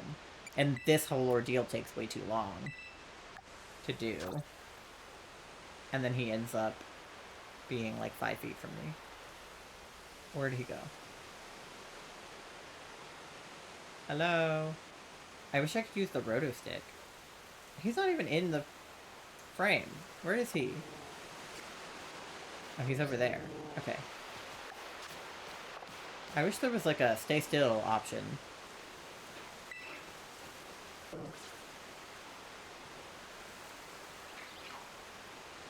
Yeah, no, he'll just follow me.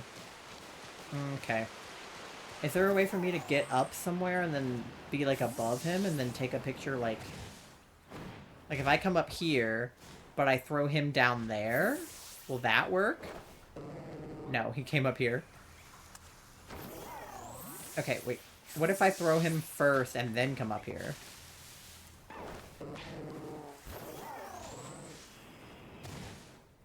Does that work?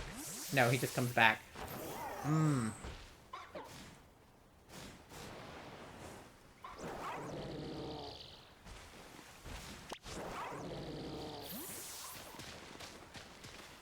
No, he just stays up here. Damn! This is hard. How do people, like, get cute photos for their icons? Because this is crazy. Okay. Well, there's a bunch of Pokemon down here right now, so maybe I can get him to, like, auto-battle a bunch of them. And then just, like, while he's distracted, do this. Do we think that that will work? No, he's just right back to me. How do people do this? Because I got the cute photo with the Lotads, but they were wild. I don't know how to do it when it's your own Pokemon. Yeah, because he's just way too close. I need to be able to, like, zoom out. I get the A-Palms. Alright, well, I'm giving up on this. It's obviously not going to work. Let's just go back to hatching eggs. At least we got a bunch of cute photos of him. Let me see those. I want to see what we got. Okay. So that one was not good. That one's slightly better. That one's not good. That one's cute. That one, his eyes are closed. That one's probably the best one. Because this one, each of them is, like, up a little. But this one, they're, like, on the same plane. That one is the best one. I want that as my trainer photo. That's cute. That's cute. Alright, I'm happy with those. Alright, good enough. I'll take a new trainer photo another time. I don't know the best way to get a new trainer photo, but we'll figure it out. Because you can't do it at a picnic. Like, there's no way to pull up in the map when you're at a picnic. Otherwise, that's what I would do. But anyway, we have all these eggs we need to hatch. So let's put Jellybean back and go back to hatching the eggs. Thank you guys for indulging that. I spent several hours of my life trying to get that shiny. So... oh wait, this is the waterfall I was talking about, actually. This is the one I wanted to get pictures at the top of. I'm not going to do it now, because it's like, it's already happened, but...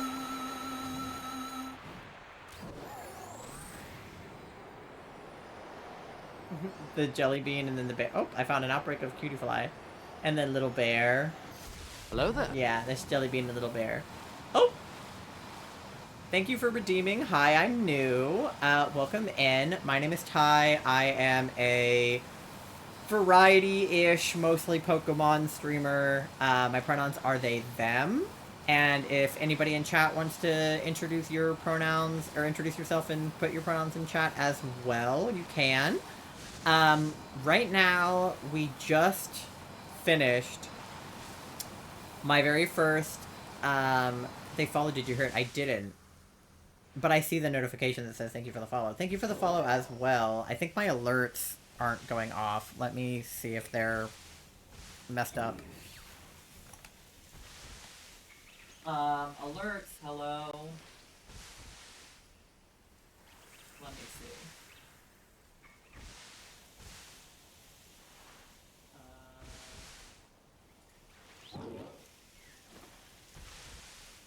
Let me refresh my alerts. And my sound alerts. Okay. There we go. Hi, I'm Charlie. My pronouns are they, them. Hi, Charlie. But yes, thank you for the follow. Sorry if the alert didn't go off. My stream is a little bit pared down today. My pronouns are he, but not him, because I'll never be him. So real. My stream is a little bit fucked up today because I'm on the couch, which I'm not normally. I'm normally at my desk. But, we're moving soon, and I was having, like, back problems, so I decided to sit on the couch for stream today. So some of my stuff is not where it normally is. Actually, all of my stuff is not where it normally is. But yeah, so we were doing my very first ever Masuda hunt. I have, boxes and boxes full of eggs here, and a bunch of hatched Poliwags. But we actually got a shiny. We got a shiny Poliwag, and I just evolved him into a shiny Politoed, which is what we were hunting for. And his name is Little Bear. So we completed the hunt, but I'm just hatching the rest of the eggs for funsies, basically, at this point. Because I had nothing better to do. I'm just playing Pokemon as well. Nice! Yeah, I'm really excited to be done with this hunt because we got to 1,600 eggs. Pokemon Go. Hey, that's Pokemon. I play Pokemon Go. We got to 1,621 eggs before we found the shiny. And it took me probably like 20 streams. I don't even know how many. At least 10 to get it. And I really wanted to start playing Pokemon Legends Arceus because they announced Pokemon Legends ZA. And I've never played Legends Arceus, so I want to like play that before ZA comes out. Granted, it's like 2 years before ZA comes out, so I've got time. But I really wanted to like give it a full playthrough. So now I'm just hatching the rest of the eggs. Like, just cuz. Just to make sure that there's not any extra shinies. Because I do actually need 2 more shiny Poliwags. I will not be doing a Masuda for that. I'll probably just do like Outbreak Hunts or whatever. But I want one for a shiny Poliwrath. And then I want another shiny Politoed for my partner Charlie. I was going to originally give them the first one that I found, but it took me so long that I decided just to keep him for myself. Well, Charlie said that I could have him. But yeah, that's kind of what we're up to right now. My goal is to get a shiny of, like, every frog Pokemon that there is. So, I have a shiny, Toxicroak, who used to be a shiny, Krogunk, but I evolved him into a Toxicroak. And then I also have a shiny Bellabolt, who used to be a shiny Tadbulb, but now he's a Bellabolt. I felt bad taking it after all that. That's so fair. And then our third shiny to add to this is Little Bear. So that's 3 frogs down. Many to go, because I don't want, like, I'm not doing, like, a living dex or anything, so I'm not doing, like, every iteration of every frog Pokemon. So, like, I'm not gonna get a shiny Poliwag, a shiny Poliwhirl, a shiny Poliwrath, and a shiny Politoed. Like, just the highest evos of everybody, because I want it to be, like, a really strong frog team. But I am doing Politoed and Poliwrath because they're just such different evos of Poliwhirl that I felt like they were different enough to do it. But I'm gonna get a shiny Froakie and then evolve it into a shiny Greninja, and then a shiny Palpitoad, or a shiny, what's the evo of Palpitoad? The bigger one. The beefy guy. Whatever his name is. Seismitoad. So yeah, I'm going for a shiny frog quest. That's basically the goal. And then shiny Bulbasaur, Venusaur, Ivysaur is also next. Okay. That was everybody for that batch. Unsurprisingly, no shinies, but I really don't expect there to be at this point after everything that has happened.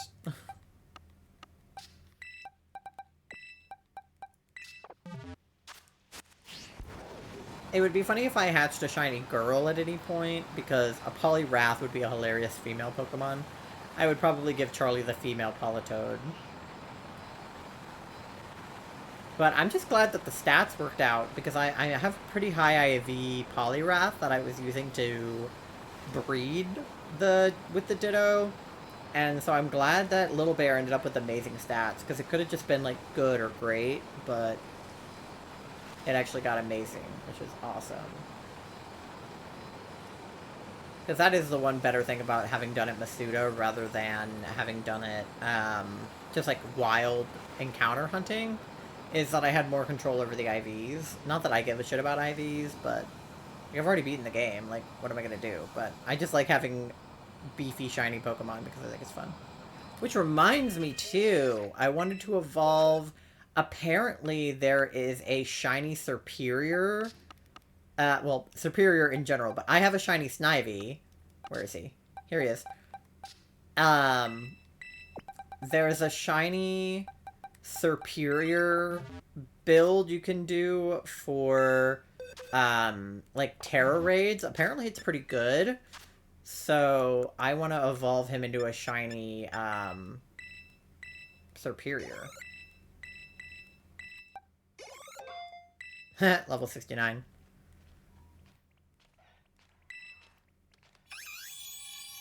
This is like a total side quest, but I've been meaning to do it. Ugh, the middle Evo is so weird. Servine. Yeah, let's feed him some more of these. There we go. But Shiny Serperior is super cool. It's like green and blue and it's kind of neon. Yeah, there he is. That's so cool. That's a very cool Mon. Yeah, so he's definitely going to be a Terra Raid build for me, I think. He's very cool. And then also, in addition to my Frog Pokemon, I have Frog-adjacent shiny Pokemon, which is a Lilipad. Because frogs like to sit on lily pads, so I have a shiny Lotad. And then I also have a shiny Amoongush. Because mushrooms and frogs are also adjacent, in my opinion. So, yeah, I would say the quest is going pretty good. I'm going to put Lotad in this box, actually. With the... And then Serperior as well. I think everybody else is good. Yeah. Okay. Anywho, that was a side quest, but I wanted to do that. I just found out about that yesterday, that there's a pretty good Serperior Terra Raid build. Because I was doing the Terra Raids with Sunny last night, and somebody had a shiny Serperior. And she was like, oh, I really want to get a shiny Snivy so I can do the Serperior Terra Raid build. And I was like, I have a shiny Snivy? And she was like, oh my god, you should do the build. So... now I will. I'll have to Google what it is, but that's the goal. So I'm excited about that. I think Serperior was very cool. He's very cool shiny. Some shiny Mons just are way better than others. I.e. Politoed being such a good shiny, but like Poliwag being kind of a shit one. But, yeah. I'm just happy we did it. I can't stop thinking about the fact that I get to end this stream tonight and know that we did it and not have to do it again on Thursday. Like, that is the best news I've ever received. Especially after all the bad things that have happened recently. This was a win that I needed tonight. Okay. How many eggs are we at? Okay. I'm not paying a lot of attention to these eggs at all, because I don't care whether or not they're shiny. Like, obviously it would be great if they were, But I really don't care. I just want to get through them all.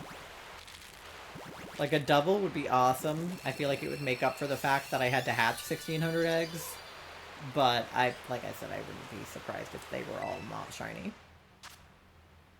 I would be more surprised if one of them was shiny than I would be to find out that none of them are. Okay. Yeet. But yeah, I hope you're all having a good Tuesday. I've had better, and I've had worse. But this day has definitely turned around after getting a shiny Politoed after weeks of trying.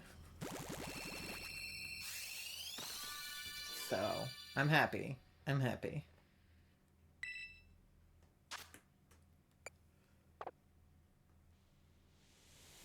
Tired, but happy. I'm just glad I don't have to do like a million-year-long stream on Thursday. Like, I was literally just convincing myself it might be like 6 hours. And now, it won't be any hours. Well, it'll be the normal number of hours. It'll be How like much 3 money hours. do you have? But... 69 cents. You know what that means? You know what that means? I don't have enough money for chicken nuggets. Thank you, Charlie, for the 69.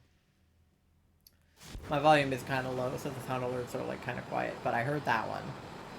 I feel like I only kind of heard the hello there when you redeemed Hi, I'm New, but it's fine.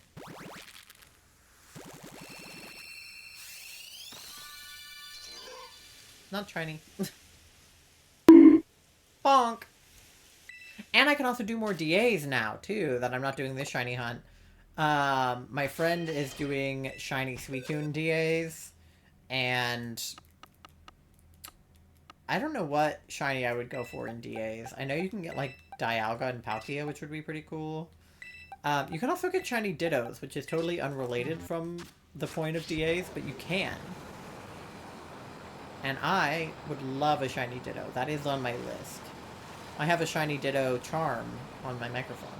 It's also so funny because I made sure that I always put the shiny Ditto charm on my microphone for every stream as, like, extra shiny luck. And today, it's on my mic, but it's not in frame because of me being on the couch. So the one day that it's not in frame, I do get the shiny. It's like I don't do anything to get shiny luck, and then I get shiny luck. But when I actively try to get shiny luck, I don't get any. Just so funny.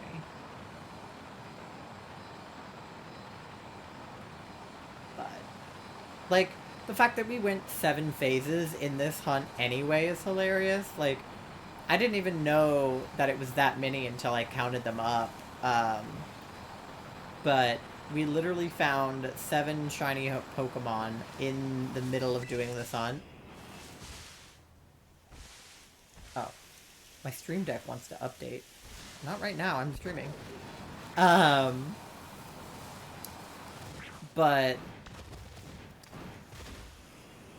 what was I saying? I don't even know. Oh. But they were all, like, random. Like, those shinies would just come out of nowhere. Usually when Charlie made a guess. But we were actually really close to my guess. My guess was 1624, and it was number 1621. Like, literally, if I had just put the eggs in a different order, it could have been number 1624. But I obviously had no way of knowing that. That guy has a little Poliwag, which I think is funny, because I've seen and hatched and had more Poliwags than I need for a lifetime. There were so many of them. And I had to release thousands of them into the wild. At least 1,500 of them have been released into, like, Paldea, Kitakami. They're just running around out there somewhere. I probably caused an outbreak just by releasing all of them.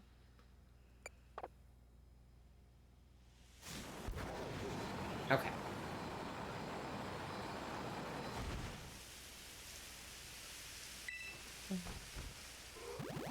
Apparently Billie Eilish's new album is a little bit fruity.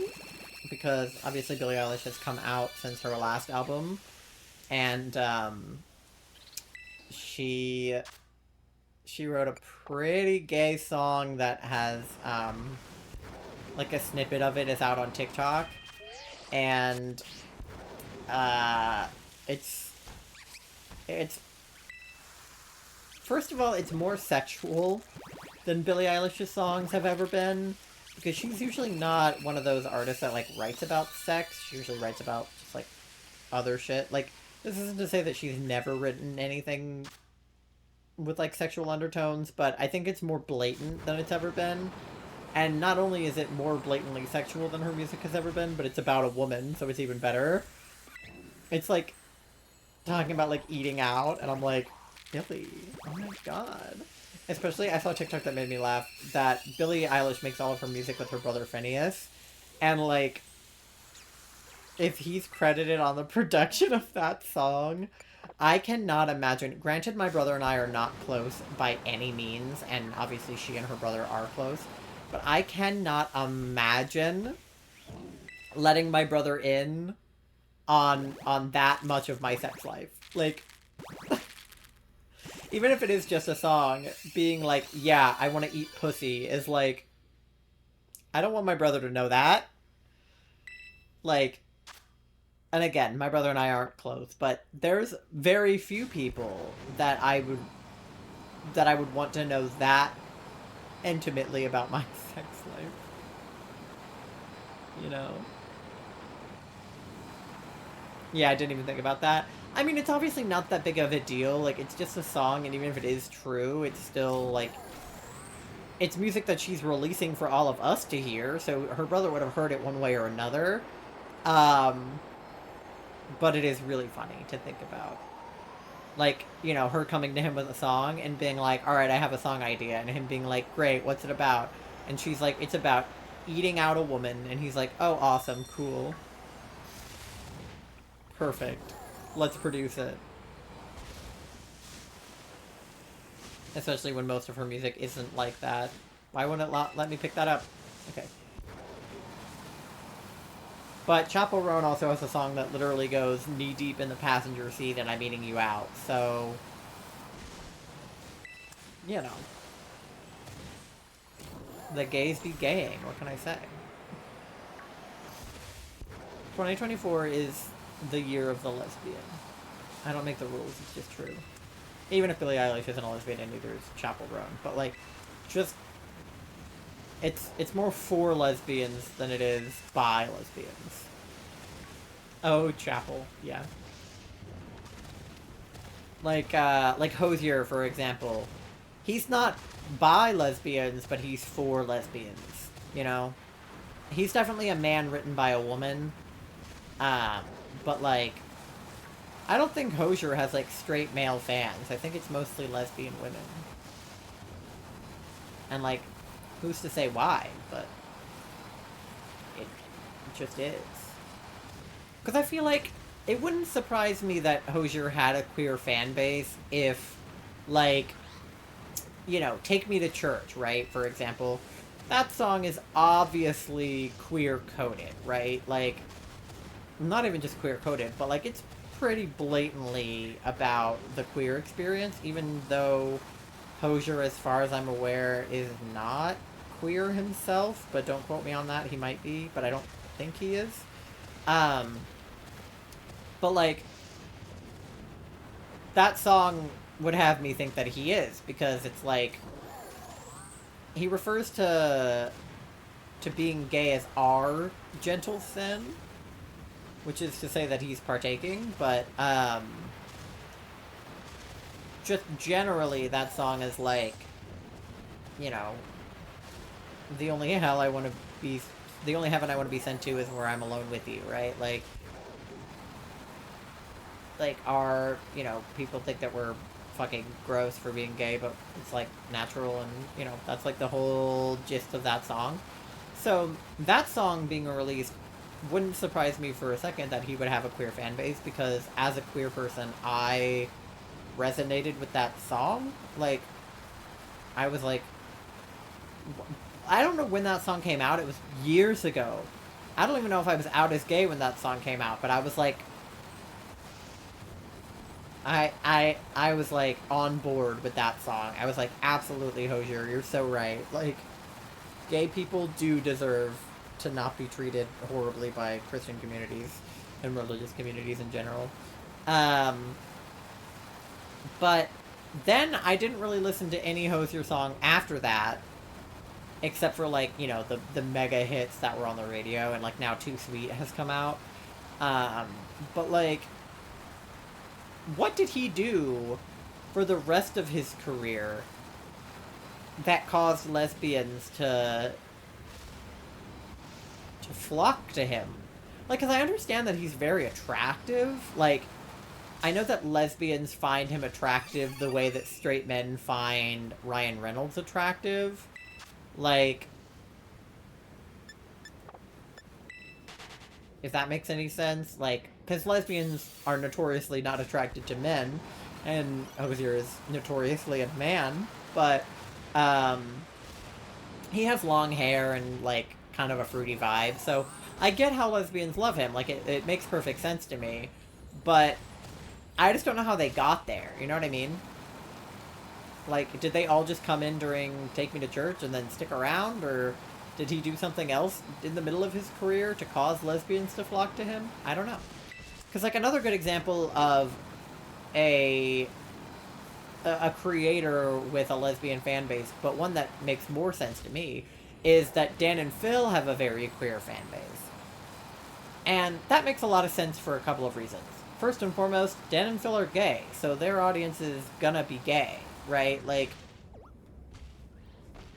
Hold on, take a sip of my apple juice.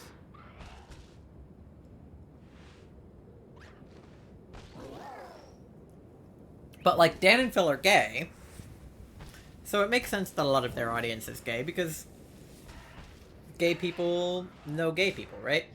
And even before they were out as gay, they hung out with a lot of gay YouTubers who also may or may not have been out as gay at the time, but, like, Tyler Oakley, Connor Franta, like, Troye Sivan, right? Like, they were always hanging out with a bunch of gay and often British people. But,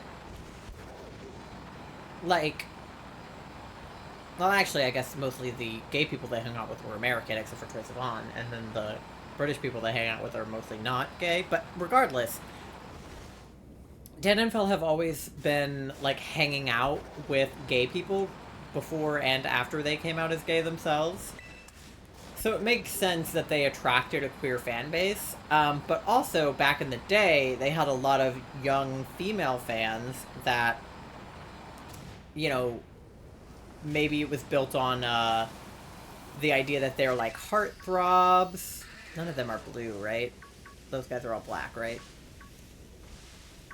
I can't... Is one of them tiny? Or is that one big? That guy's big in comparison to the little ones. But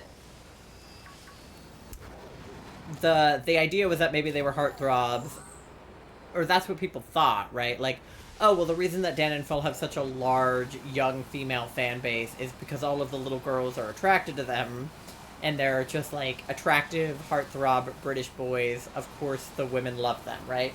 And that's kind of true. Like, I think that we're all a little bit attracted to Dan and Phil. I think that that's fair.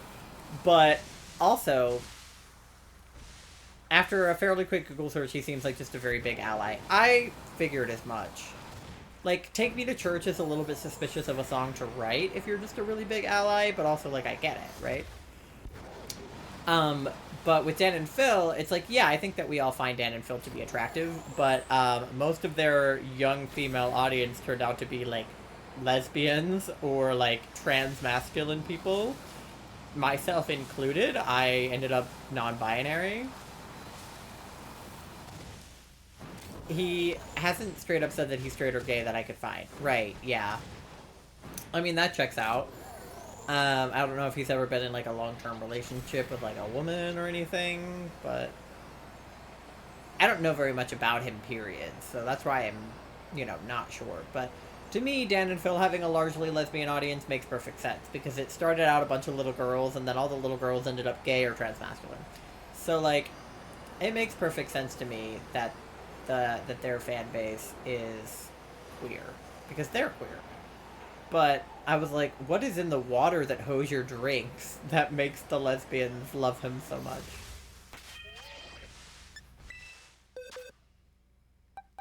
Okay.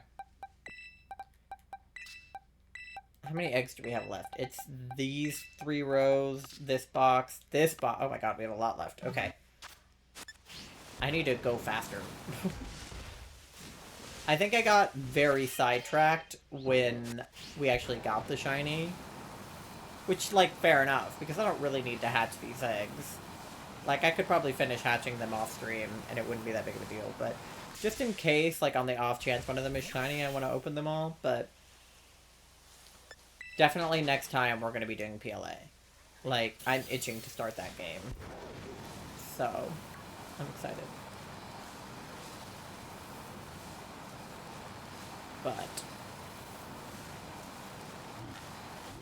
this is where we're at. I don't know, how long have I been live? What time is it? 9? So 2 hours, basically? Okay. He preaches that gay rights are human rights, etc. In his interview, he literally said sexual orientation is not the point. Yeah. No, that's fair. I mean, gay rights do be human rights. I can't argue with that. Gay people are, in fact, human, regardless of what some people would have you think.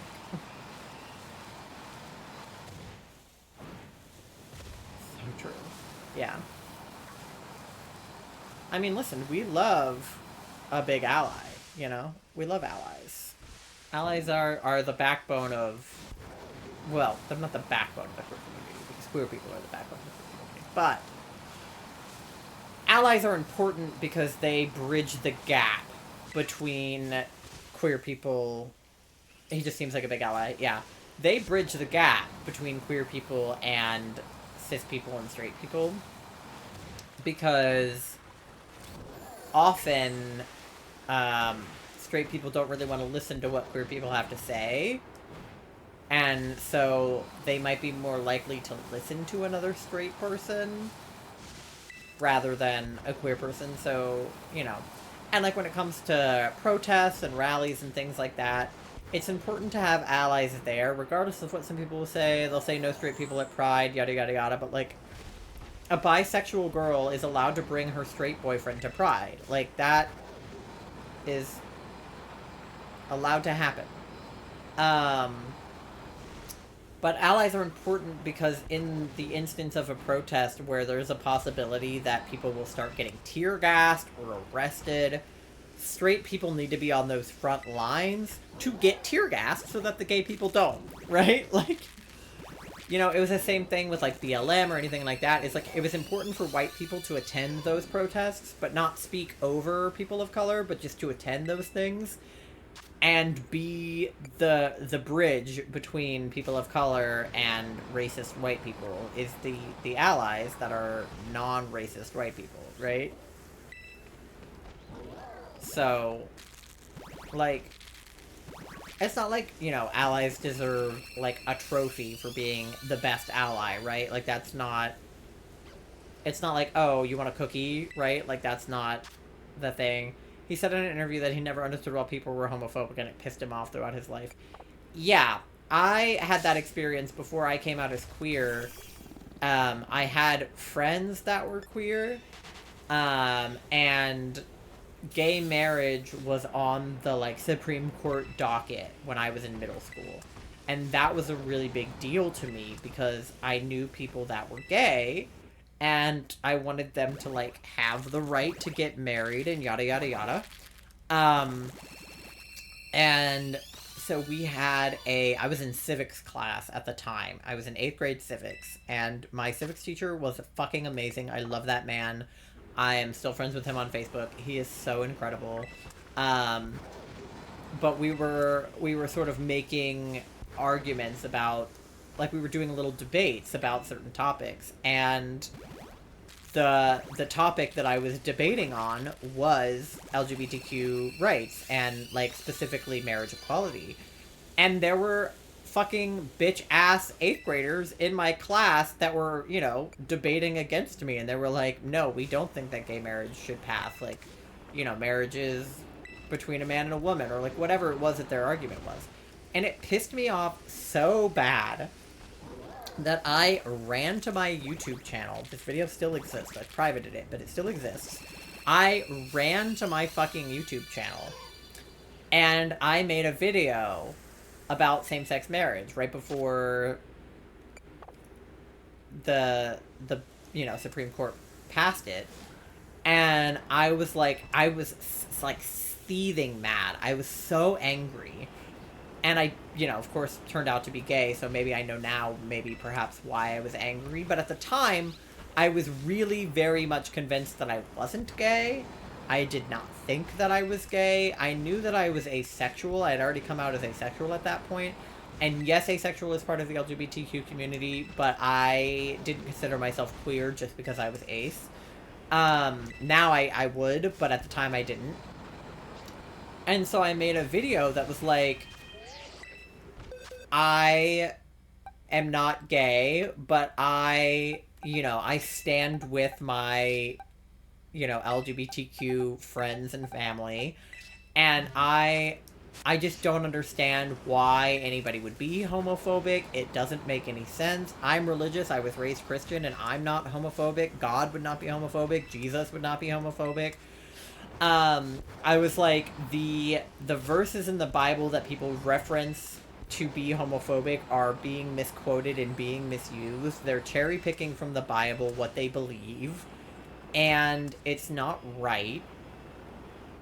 And I was like, and even if Christianity was against queerness, which I personally don't believe that it is, but even if it was, it is still not the government's right to enforce policy based on one religion, because we are not a, like, monotheocracy. We are not a Christian nation, despite what people will tell you. Oh, there is an outbreak of Houndour. Okay. We are, like, it's so hard to tell if they would be blue. Like, the lighting is, like, kind of sus.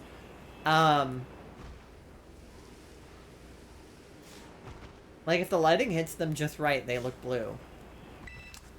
I forgot he was Irish. I don't understand when people get so uptight and care. It doesn't make any damn sense. It's not the government's goddamn business. Right. So my argument in the video that I made back then was, even if my religion tells me I can't be gay, it doesn't mean my religion tells you you can't be gay, right? That's not how religion works. If I'm Christian and somebody else is, you know, Jewish, and they aren't allowed to eat certain things and everything has to be kosher, that doesn't mean that I have to be kosher, because that's their religion, not mine. My religion doesn't say I have to be kosher. So why would I be kosher if somebody else's religion tells me I have to be kosher? So why would gay marriage not be legal if only, you know, these religions say that it's not right? Granted, they don't, but even if they did, the government still should not be making decisions based on any religious text, regardless. So that was the argument that I made at the time, but I do think that that video is really funny to look back on, because I go, I'm not gay, but if I was, you know, and of course here I am, gay, but I didn't know that I was at the time, and I was just so pissed off on behalf of my queer friends, you know, like, I was just like, so confused. It never made sense to me. It still doesn't really make sense to me why people are homophobic. Like, I understand, religious-based, like, homophobia, but at the same time, like, I don't understand how you could be Christian and have a religion that tells you to love thy neighbor and, you know, this, that, and the other, and still think that Jesus would want you to, like, shit on gay people. I don't, like, I look at conservative Christians and I wonder if we read the same book. Like, genuinely, I wonder if we were reading the same Bible. Because Like, it's just not what they make it out to be at all. You know? And, like, don't get me wrong, I think that there are some things in the Bible that are, like, nasty, right? Like, there is some shit in the Bible that is absolutely not correct and would never fly today. But that's the point, is, like, you have to look back on the Bible and understand when it was written, right? Like, some of the stuff just doesn't hold up today because they could have never anticipated technology and society to evolve the way that it has. The same thing is true of the Constitution, right? Everybody is like, the Constitution should not be changed, it should be exactly how it is. And it's like, first of all, no. They invented the concept of amendments so that we could amend the Constitution over time. And second of all, the Founding Fathers had no idea that iPhones were going to exist. Right? None. Absolutely none. They would also had no idea that, like, you know, abortion technology was going to come as far as it has, right? Like, abortions back then were probably barely a thing, other than, you know, short of, like, throwing yourself down a flight of stairs or something. But, like, you know, you weren't supposed to get divorced back then, right? Like, I should pack, but I am not executive functioning. Yeah, if you could just start putting your, like, witch stuff into, or at least, like, wrap it if it's not wrapped, you just start putting it into those, like, banker's boxes.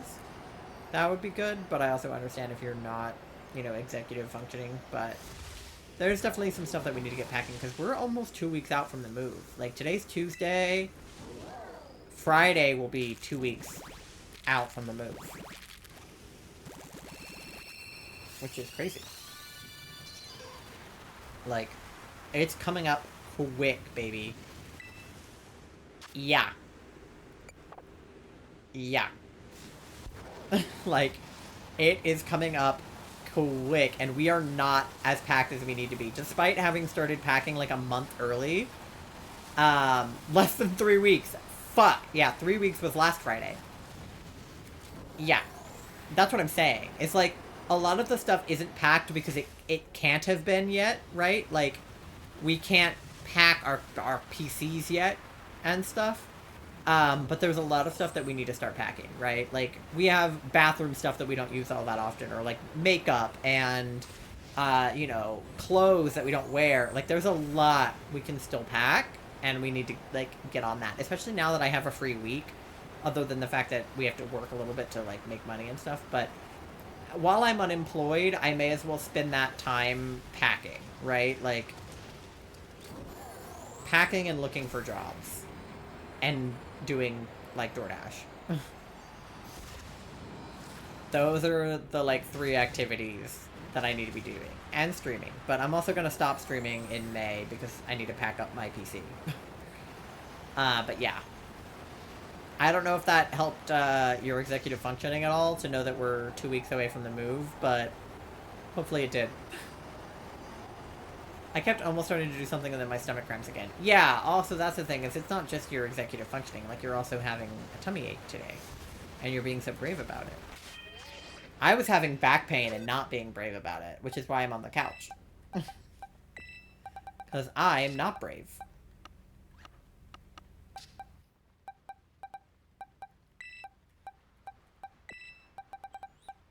I feel like I'm hatching these eggs so slowly. I need to go somewhere else. It's both keeping me from it. Yeah, well, hopefully I at least helped with the executive functioning. I can't help with the tummy ache, unfortunately. I mean, take some tummy medicine, I guess. You're very brave. No, my back is, like, cramped the fuck up, and I don't know why. It's, like, big stretch, you know what I mean? I bet a lot of me was lost, T's and crossed and I's and dotted. God, it's raining everywhere. Everywhere I go, it's dark and rainy. Why? But I physically throughout the day been working on getting done what I need to, but there's still more. Yeah, I know. Every time I think I'm making, like, progress on... Why did you say, if you know what I mean, ... I thought I knew what you meant, but now I don't know. Are you referencing something? Oh, yeah. Right. Yes. Okay. That. Yeah. No, I thought you were talking about tasks at first. Like, just stuff that we need to do for the move and whatnot. Yes, I'm caught up now. I am caught up. Okay. Yeah. Ah! Evie! Hello. Yeah. That Jigglypuff just flew the fuck away. Did you see that? That was so funny. Yeah, I meant to do more packing today than I did, but my back just hurt so bad I didn't think I could even, like, pick anything up. No, I've just, like, nothing task-wise. It's okay. After my stream, we'll work on packing up some of your witch stuff. And whatever small items we can fit into those boxes. And then tomorrow we can do some more. But we also need to go out and pick up the groceries and do the other errand we need to do. So I don't know how I was ever managing work and also all of the other things I need to do. Like, I mean, I wasn't managing it. I crashed and burned immediately as soon as I realized I didn't have to go to work this week. I was like, oh my god, I can sleep. And I shouldn't sleep. I need to, like, look for jobs, and I need to, you know, do a bunch of other things, but we should also bring my files back. Yeah, we should do that. But the whole, like, being able to sleep thing just, like, really kicked in, and I was, like, zonked today. But also, like, again, my back has been really hurting, so that was kind of part of it, but I think even if I did have work this week, I would have still been kind of, like, tapping out because of my back. And eat cake. Yeah, we do have cake to eat. Yeah. Like, even right now my back is cramping up again, so I should put the heat back on it. Yeah.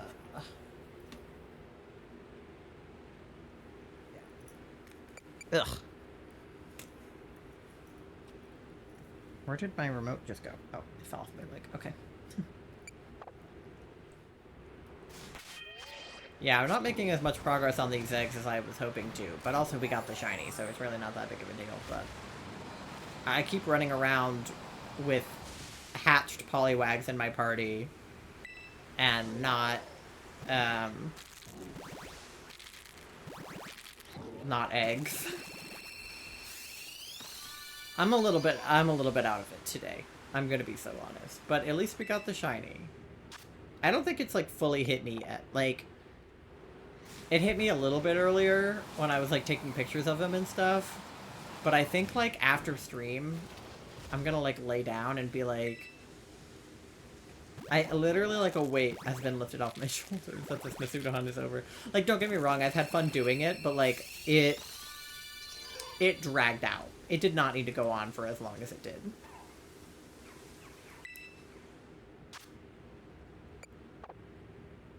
I'm gonna need more newspaper. Yeah, we haven't checked the mail in a few days, so we might have more newspaper. Also, we have that booklet we could rip up, that, like, magazine, that we get from that, like, packing company. We have that huge, like, magazine they sent us that we could rip up, because I don't care about it. So we could rip that up, but I'm sure we have more newspaper in the mailbox. We get mailed newspaper, and I don't know why, because we don't subscribe to a newspaper of any kind, and we don't ask for newspaper, but we consistently have newspaper in our mailbox, and I don't know why that is. We also have that tissue paper that is in the laundry basket at the end of the hallway in our room, the one that Mandy likes to sit in. There's the tissue paper we use to pack our orders, but there's also a big roll of, like, tissue paper that's not really cute, and I wouldn't really want to put in an order. So you could use that, too. It's, like, tan and kind of thick. It's more like the texture of newspaper than it is like the texture of tissue paper, in my opinion. See, this is what I'm talking about. I'm driving around with 5 Poliwags in my party and not eggs. And we still have 2.5 boxes left. Oh my god. Ain't no way I'm gonna get through all of this. I mean, I will, but... because I have nothing else to do, but... I shouldn't have gotten so many. But I thought I was gonna need them, and I didn't. I was just like, specifically stacking up eggs in case I needed them for Thursday. Because I knew that I would need a bunch on Thursday if I was going to do the stream doesn't end until I get the shiny stream. But now I'm not doing that, and now I just have all these eggs. And it's probably going to be a waste of my time to hatch them all because they're probably not shiny. But there's only one way to find out, unfortunately, which is to hatch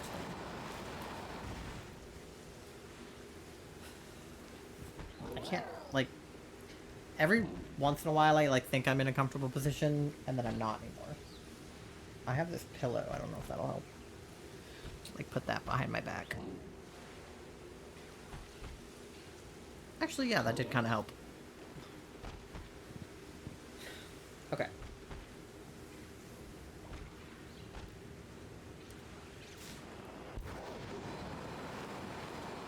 Yeah, my back is just, like, mad at me.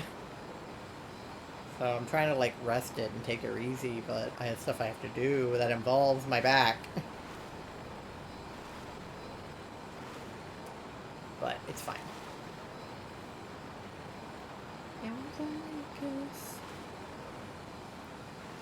We'll just drive around, hatch some eggs, chat. It's fun.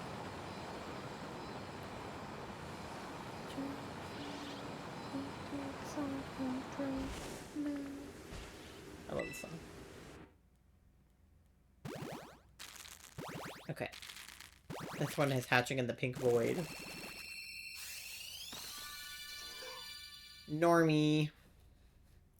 That's okay. Figured it would be. Okay.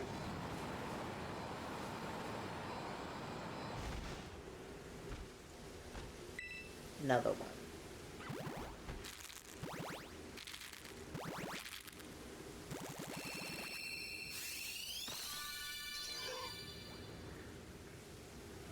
Normie.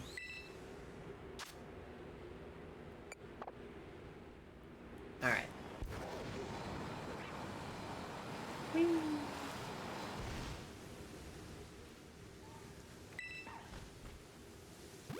Beep. Beep. Beep. Egg.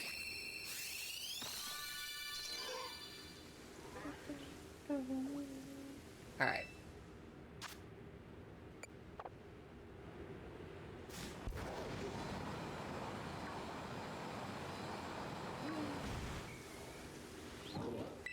Oh, another one that wanted to go in the pink void. Alright, well, let's see.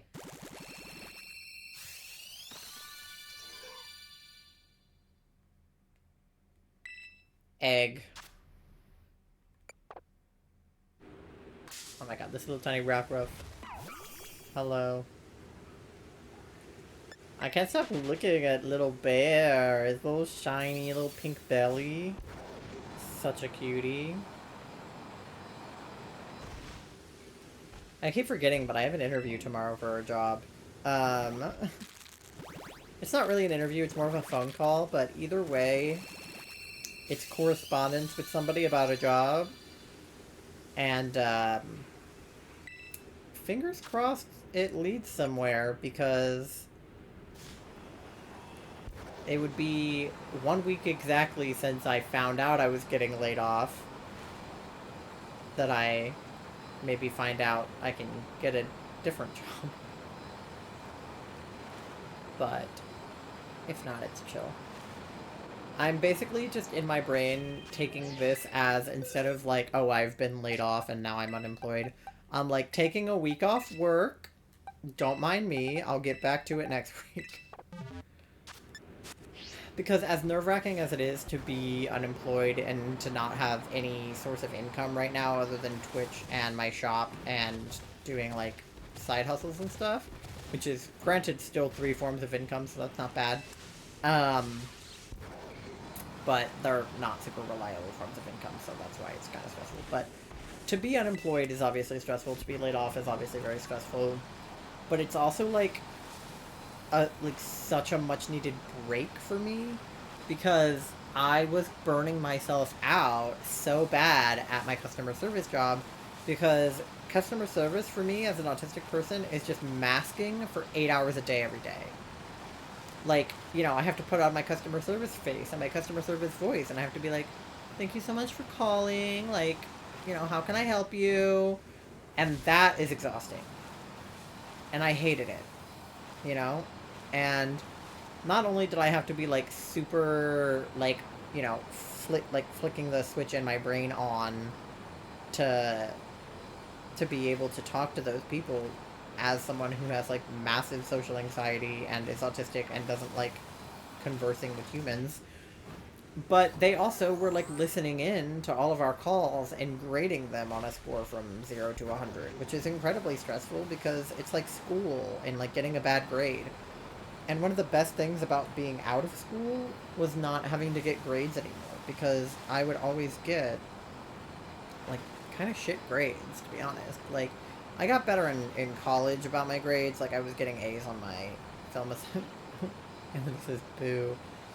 I was getting, like, kind of shit scores on my QAs. So, it's, like, very stressful. So, it's kind of nice to not have to do it anymore, but also stressful that I don't have anything to do. But at least I can just sit here and hatch eggs. But also, hi, Anthony. How are you doing? At least Anthony and I are in this together. We both became unemployed around the same time. Him a little bit earlier than me, but generally speaking, about the same time. Screw them. Yeah, really. Did I leave the cranberry juice in there? Yeah, you did. There is, in fact, cranberry juice in here. There's also another bottle of cranberry juice in the cabinet. I don't know if you know that, but there's a whole second one. Anthony's drinking cranberry juice right now. Oh my god, cranberry juice gang.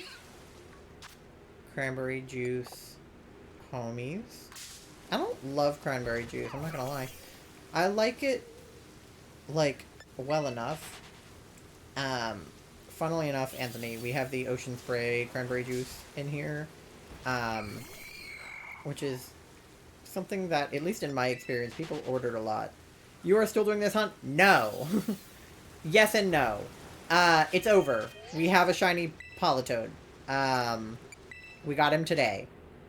The 6-pack? Yeah. I mean, we have a regular sized bottle, but the 6-pack is what I'm talking about. That people sell. But yeah, no, we got one. We got one today. Thank fuck. It's over. I'm actually just hatching the rest of the eggs because, like, what else am I supposed to do with them? But no, the hunt is over. Thank God. Would you like the 6-pack, the diet 6-pack, the regular 6-pack, or the 64 fluid ounce today? So fucking real, Anthony. No, so real. Because there's also the Walmart brand one that's like cranberry blend. And how many for you? So fucking real. Okay, sure, what else for you today? Literally, oh my god. The way that I would always do it, I would be like, if they gave me, like, a number, I'd be like, yeah, so that's the Ocean Spray cranberry juice. That one is a 6-pack, and it's however many dollars. How many of those would you like today? And then they'd be like, 1. And then I'd be like, okay, great, 1 of those, and what else could I get for you? That was always how I would do it. That was, like, my customer service speech for that. Do you have any questions about how to order online or purchase items with your card? No, I hate that question, because they always give a fuck-ass answer. Like, you would just be like, so the way that I would phrase it as I would be like, do you have any questions about shopping online on our website or in participating stores? And whenever they would answer that question, they would always, instead of just being like, yes, I have a question, or no, I do not have a question, they would always have to give you some fuck-ass answer like, well, I don't have a computer, so I don't know how to shop online. Or, I'm disabled, so I can't leave my house. So no, I don't have any questions about shopping in store. I can't believe you'd ask me that. Like, I'm sorry, I didn't know. Like, I was just asking if you had any questions. If you don't have any questions, you don't have to ask one. I feel like they would be, if you ask them a question that has, like, an optional answer, they would get mad as if you would ask them as though it was required. The same thing would happen when I asked them if they wanted to receive an email with the, like, confirmation. Because sometimes they don't have an email address, or they do have an email address, but they don't want to receive an email.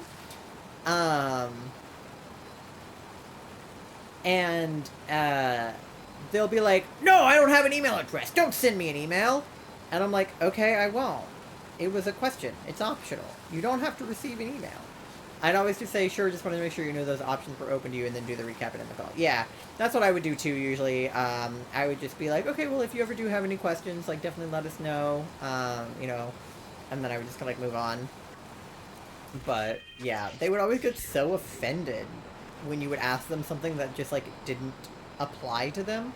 It's really weird because a lot of the people that we're talking to are boomers, right? Like, for the most part, the people that would call us were boomers. But they do the same thing that Gen Alpha does, where if it doesn't apply to them, they get upset. Like, on TikTok, I see this all the time with Gen Alpha and, like, younger Gen Z.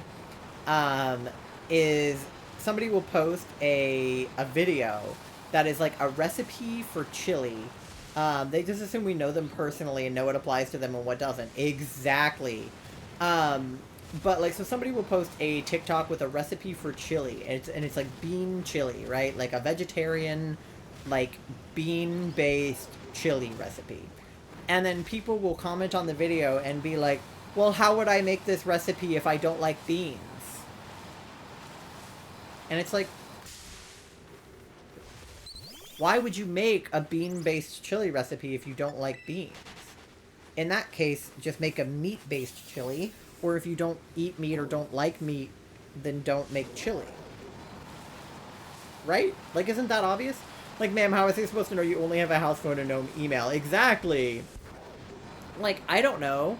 Sometimes they'll also be like, well, can you text it to me? And I'm like, is that an option I gave you? No. Would you like to receive an email? Yes or no? Like, those are your choices. But,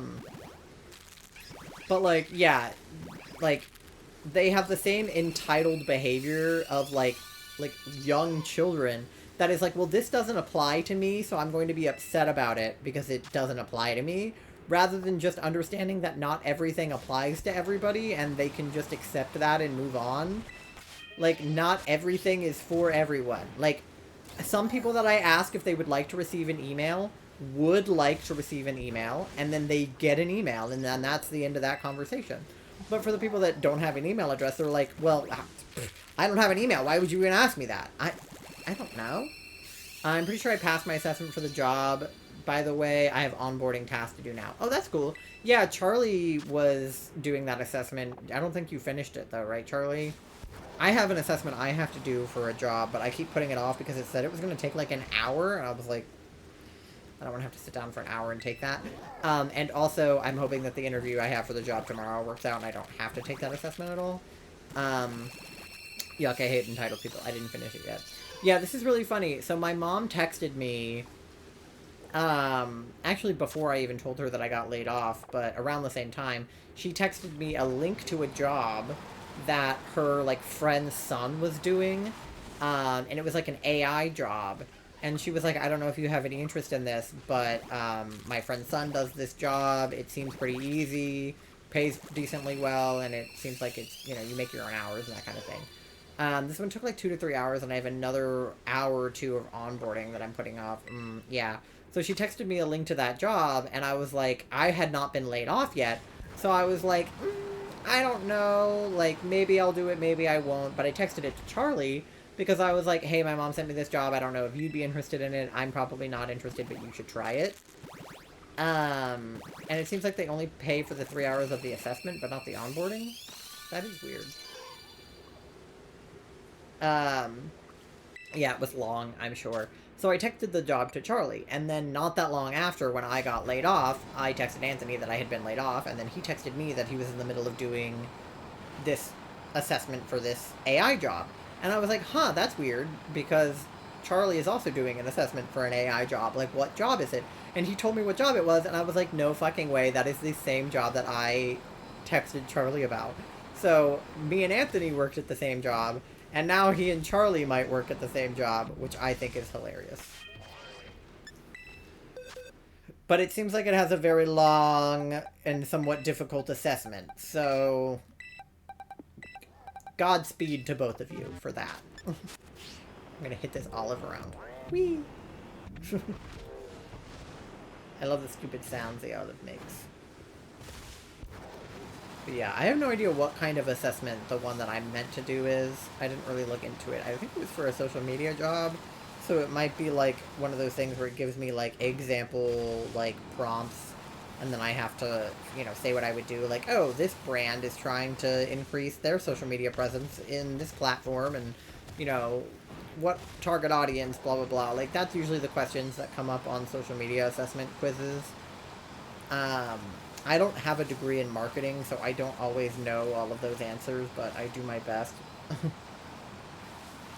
I used to do that stuff, yeah. Facebook marketing stuff. Yeah, because, like, I didn't, you know, like I said, I didn't get a degree in marketing, but I have been doing sales for Moss and Moths for 2 years. And before that, I did 4 years of social media management at an LGBTQ organization.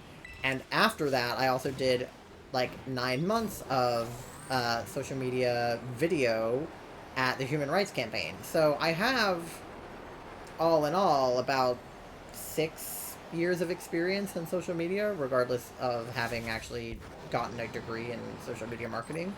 But I get the gist, you know, I know how to look at analytics on Instagram and, you know, like, I've never used Hootsuite, but I can make my way around it. Wait, since when could you fly upwards in this game? You have to unlock it in Indigo Disc.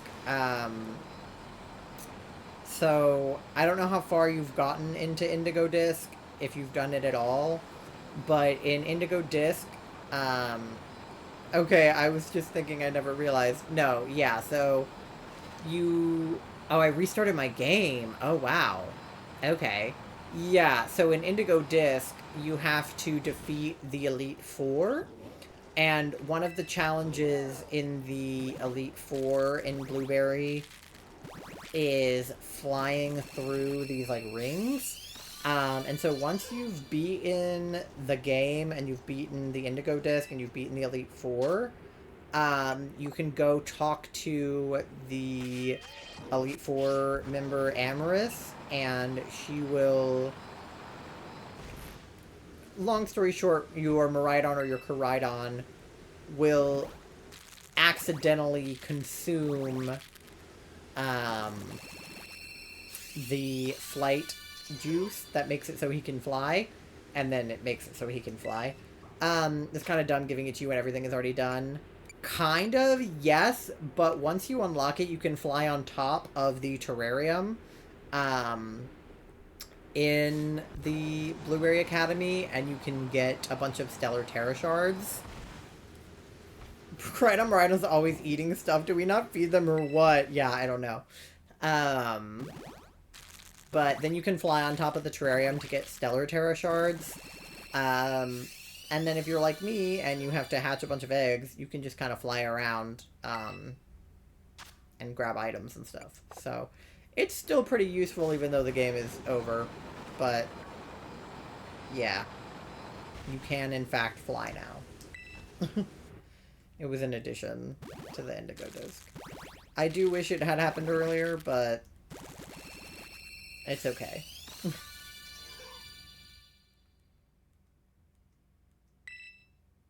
But I have Herba now, so that's good. Because I can use it for an actual shiny hunt instead of whatever the fuck this shit was.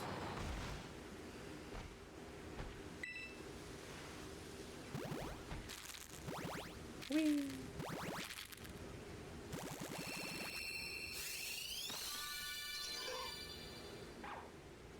Egg. $20. Well, I think wait, hold on. Well, I think I might go watch The Secrets of Dumbledore and take a nap. I have a short writing gig to do at like 2 a.m., 5 p.m. Australia time. $20 for a 15-minute survey interview thing. Interesting. Yeah, Charlie took some kind of survey that they're supposed to get paid for. It was like an LGBTQ plus survey about, like, relationships or something. And I forget how much they were supposed to get paid for that, but I think it was like $20 or something. So, yeah, enjoy your nap. Have a good time. I took a long nap earlier today, so I feel that. I was gonna do some, like, side hustle work today, but I got EP, so I didn't. And my back hurt. But tomorrow I probably will. And we did ship, like, 3 of our orders today for our shop, so it wasn't completely a waste of a day. Oh, I ran into a tadpole. We love a nap, exactly.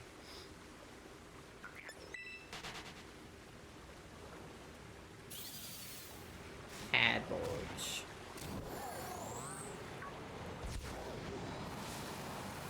Apparently, if you, like, defeat all the trainers in an area, you can get a prize. I don't know what kind of prize, but if you talk to the guy at the Poké Center who is, like, enjoying your battles... Where is he? Oh, there's not one here. Well, maybe it doesn't apply to this one. But normally there's a guy standing at these, and he's, like, enjoying your battles. And if you talk to him and you tell him that you've defeated all the trainers in the area, you get some kind of prize. I don't know what kind, but apparently there's a prize. I was driving around with no eggs again. I keep doing that. I am, like, really not paying any attention. I think it's because I'm not counting them now. Like, when I was counting them before, I knew, like, how many I needed, but it's okay. We're almost done with this box, and then we only have one more, right? Yeah. Okay, we're getting through it. We're getting through it. What time is it? How much time has passed? It's 10 o'clock. Okay. So I've been streaming for 3 hours. Okay, so... yeah, I might finish this box then? I don't know. I could probably go a little longer. I don't need to stop at 3 hours, because it's not like I have work tomorrow, so... I will probably have to go on BRB and, like, get something to eat, perhaps, because I am a little hungry. And I might have to take my headset off in a hot minute, because my brain feels as though it's being squeezed. But other than that, I'm probably down to keep going and just hatch everything I have left. I just want to be done with the egg saga.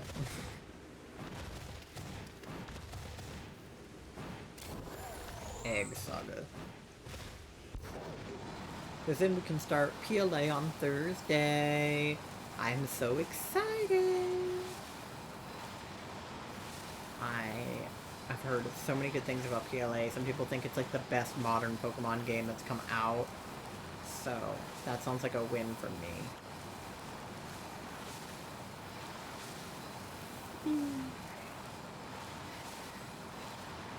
Alright. Where are we? This is... Alfernado? Yeah. If you could check the mail for newspaper, that would be great. I will probably do that after stream, if that's okay.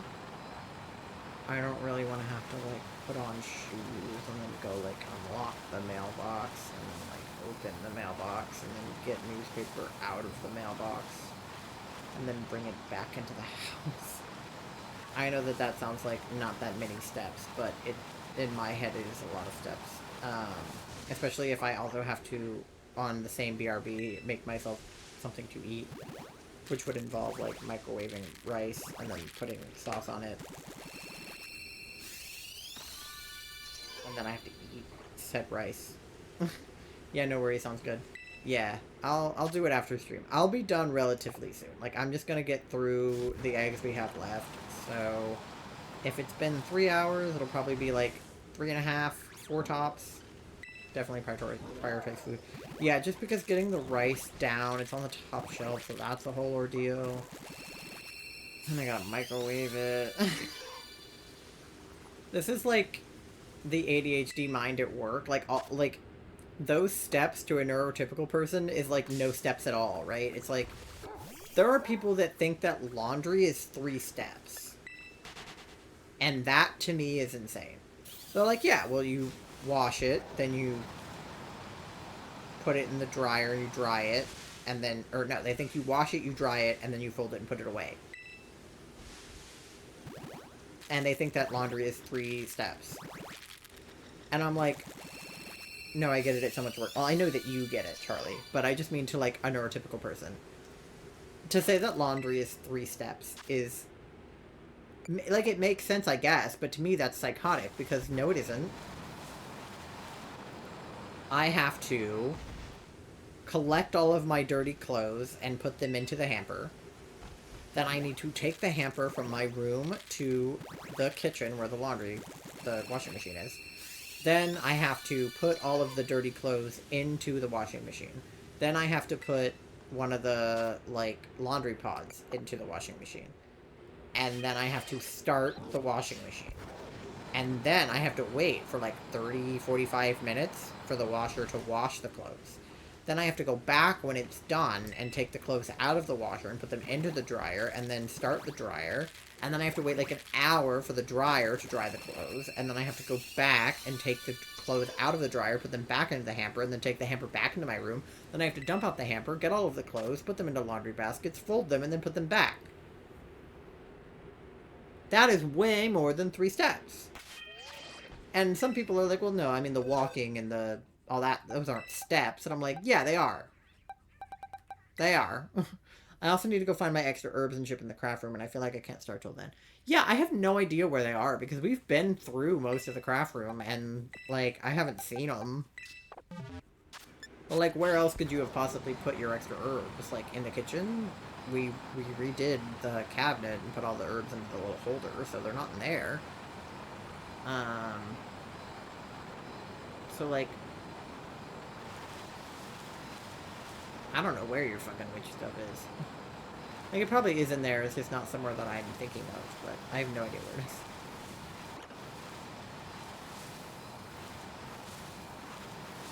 Yeah, but anyway, all of this is to say that it is actually not just 1 step for me to make dinner. It is walk into the kitchen, get the rice off the top shelf of the cabinet, take the wrapper off the rice, put it into the microwave it, take it out, get the sauce out of the fridge, put the sauce onto the rice, put the sauce back into the fridge, get a fork, you know. Like, all of those take, you know, a portion of a spoon and all together. Like, laundry takes so many spoons, right? Like, it is not just a 1-spoon activity for a disabled person or for a neurodivergent person. Like, for a neurotypical person, maybe, but not for me.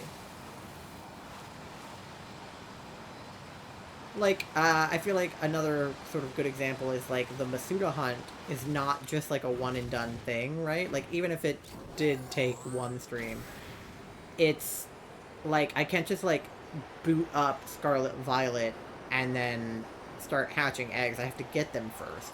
So, the steps required to stream this Masuda hunt include, like, and same thing with Herba, like, you have to go get the Herba, but for the Masuda hunt, the steps include open Scarlet Violet, and then go to Madali and buy the egg power meal, or alternatively start a picnic and make a sandwich. Either way, that's a step. Then I have to eat the egg power meal. Then I have to sit for 30 minutes with the picnic open with my Poliwrath and my Ditto in my party and wait for them to fuck. And I have to check the basket every once in a while because only 10 eggs can sit in the basket at a time. So every time it fills up, I have to check. And then I do that for 30 minutes. And then usually to get enough eggs to do on a stream, I have to do 2 picnics. So I do it a second time. I repeat that whole process. And then I can stream the Masuda hunt. And it would be the same thing with a regular shiny hunt. I have to go do an herba raid first, get the herba that I need, make sure I have all of the ingredients for the sandwich that I need, start a picnic, make the sandwich. You know, I have to do all the knockouts, like, you know, like, it's a whole thing. Everything takes a million steps. Whereas I feel like some neurotypical people are like, well, it's, you know, it's not that many steps, it's not that big of a deal. And I'm like, it is to me. It's a lot for me to do. And then it's also like, I can't just run around and hatch eggs infinitely. Every 5 eggs, I have to take them out of my party, and then put 5 new eggs into my party. Like that I have to do consistently as well. So, and I'm not saying this to complain about the Masuda hunt. I decided to do it. I'm the one who put myself through this. But I just mean, like, as far as, like, spoons go, and, like, setting an example for, like, a neurotypical person versus a neurodivergent person doing a task is, like, everything is a lot easier, both physically and in the minds of neurotypical people than it is for neurodivergent people. Like, executive dysfunction and, like, ADHD is so real. It's so real. Like, even just getting to my job was so difficult, and I worked from home. I can't imagine if I had to commute in. But, like, getting to my job was a whole ordeal because it wasn't just like, oh, I log on and bam, I start taking phone calls. I have to open, like, 50 different softwares to get anything to happen. Like, it was a whole thing. I had to log into, like, Teams, and I had to log in to, the software we used was, like, Dayforce, so I had to, like, log into Dayforce, and then I had to log into the phone application. And it was, like, a bunch of steps. So even if I had to clock in at 2:30, I had to make sure I was at my computer at 2, like, pulling everything up and logging into it. Probably, like, 2:15, but I have anxiety, so I would do it at 2. It was the same thing when I worked at an in-person call center at my school. I had to be there at 6, but that really meant that I had to be there at 5:45 or 5:30 because, first come, first serve for chairs, and you would want to get the best chair. So you would really want to be there, like, 15, 30 minutes early, depending on the shift. And then, you know, before that, I would just sit in my dorm for, like, an hour, making sure that I wasn't doing anything other than thinking about going to work. Because I was in, like, autistic, ADHD, like, waiting mode. And I would just be, like, waiting for, you know, the thing I had to do. Which is kind of an awkward thing about choosing to work later hours. Like, at the call center, I used to work 6 p.m. to 9 p.m. And at my most recent job, I worked 2:30 p.m. to 11 p.m. So I had the first half of my day to do whatever I wanted, right? And so when I was in college, that meant going to my classes. But now that I am, you know, in the workforce and not in school, it meant that I streamed in the mornings and then I went to work. But, like, then I would, like, have to take a nap in between stream and work, and then I would be anxious the whole time I was napping that my alarm wouldn't go off to wake me up to go to work. So, it's kind of a double-edged sword, you know? That might be the one good thing about doing a 9 to 5, is at least you just wake up and then you go. Like, you don't have time to do anything before work, you just go straight in. Because that way the waiting mode wouldn't happen, it would just be while you were sleeping. And then I would just have to rely on my alarms to go off. Even though I know I set them, and I know that they will go off. But anxiety, it's like, will they? What if your ringtone is turned all the way down? Or what if your Pokemon Sleep messes with your alarm and it doesn't go off? You know, shit like that. This is why I'm on anxiety medication. To stop shit like that from happening in my brain.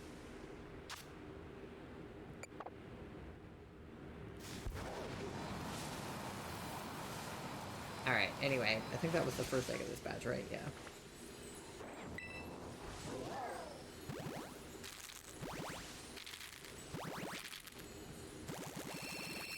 Egg.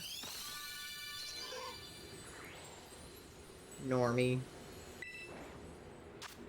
But like I said, I'd be surprised if it wasn't. To get a second shiny so close to the first one would be kind of nuts.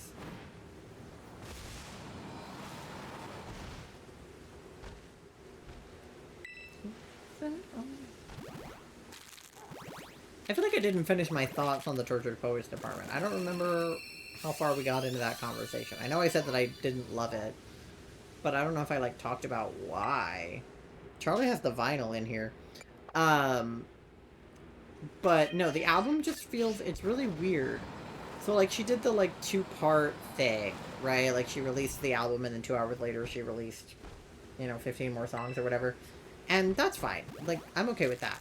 But I think what threw me off about this album the most is I was expecting it to be, like, really, like, gut-wrenching, right? Because we all assumed this was going to be the culmination album of her 6-year-long relationship with Joe Alwyn, right? Because You're Losing Me came out, and that song was obviously, like, the story of the end of their relationship, where he stopped, putting in any energy for her, right? And that song was really devastating and heartbreaking and really sad. And I remember listening to it and being like, whoa, like, I did not know that their relationship had taken that kind of turn, right? I mean, I didn't even know that she was dating Joe Alwyn until I found out they broke up, to be fair, because I didn't keep up with Taylor Swift. But to be with someone for 6 years and to break up for that reason is just really devastating. So I was thinking that the Tortured Poets Department, given the name being Tortured and Poets, I figured it was going to be kind of like a description of... Oh, I'm thinking again. I figured it was kind of going to be, like, You're Losing Me, if You're Losing Me was an album. Because people had kind of decided that Midnights was the breakup album for her and Joe. But even if Midnights is the breakup album about her and Joe, there is still the... Yeah, I'm kind of disappointed, to be honest. Yeah. But even if Midnights is truly the breakup album, it came out before we knew it was a breakup album. And I think that that makes all the difference, because she has had time now with herself to look back on her relationship with Joe, and then she also had, like, a fling with Maddie Healy, and is obviously now in this relationship with Travis Kelce. And so we were all expecting it to kind of, like, drag Joe, but also maybe have some songs about Travis or whatever. And it kind of does, but it also doesn't, really. Like, it's really weird.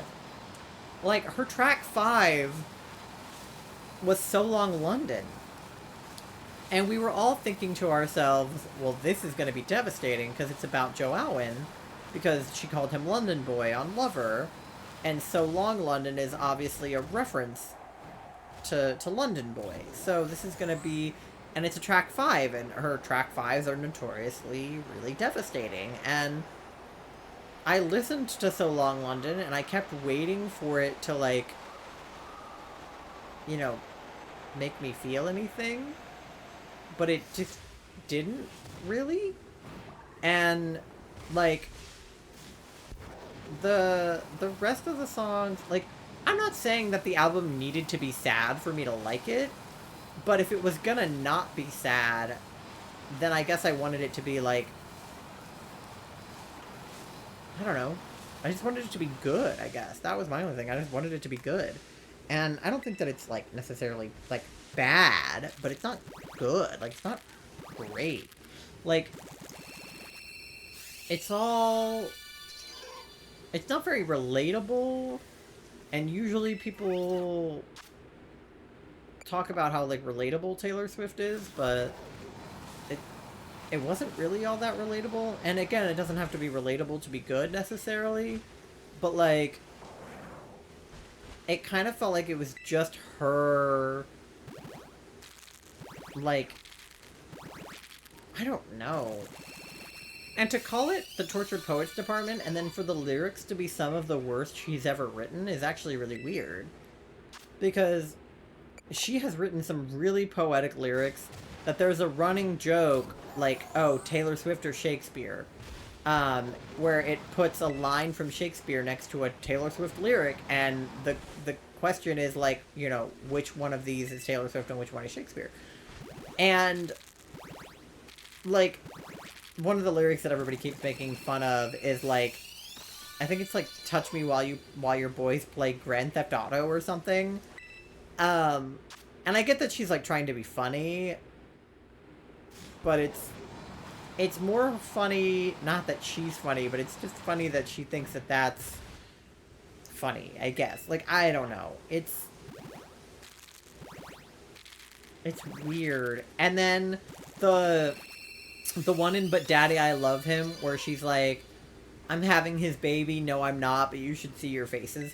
Everybody praised her for that being super funny, and objectively that is super funny.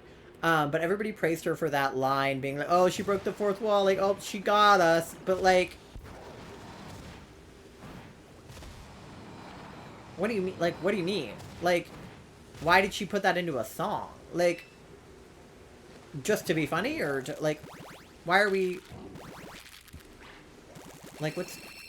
Nobody actually thought that she was announcing a pregnancy in the song, right?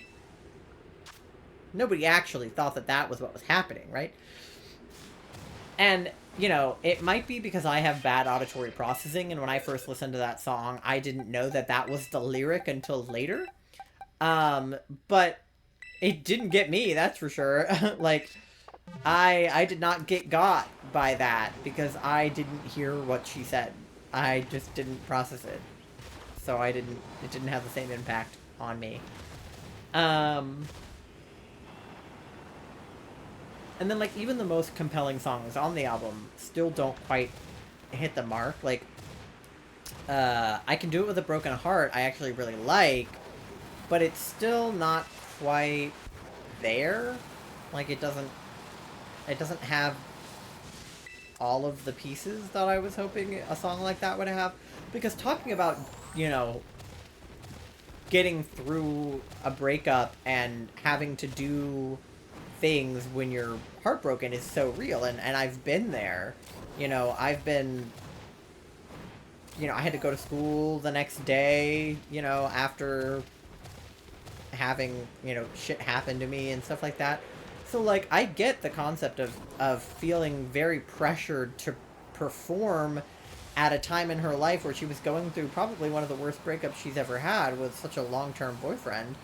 And I love the production that they added the Inner Ear track from the Eras tour in the background so that you can hear it count her in at the beginning.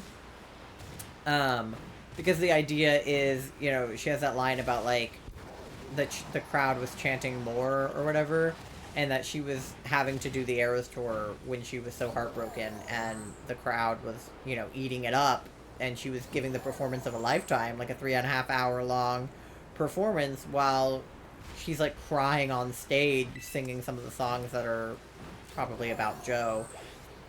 And so that is a good concept for a song, and I think that some of it is executed well. But I think that lyrically it's missing something, which is really sad, because I think it could have been a really good song, and instead it's just, like, a good song. Like, it's definitely one of the better ones on the album, and that's saying something.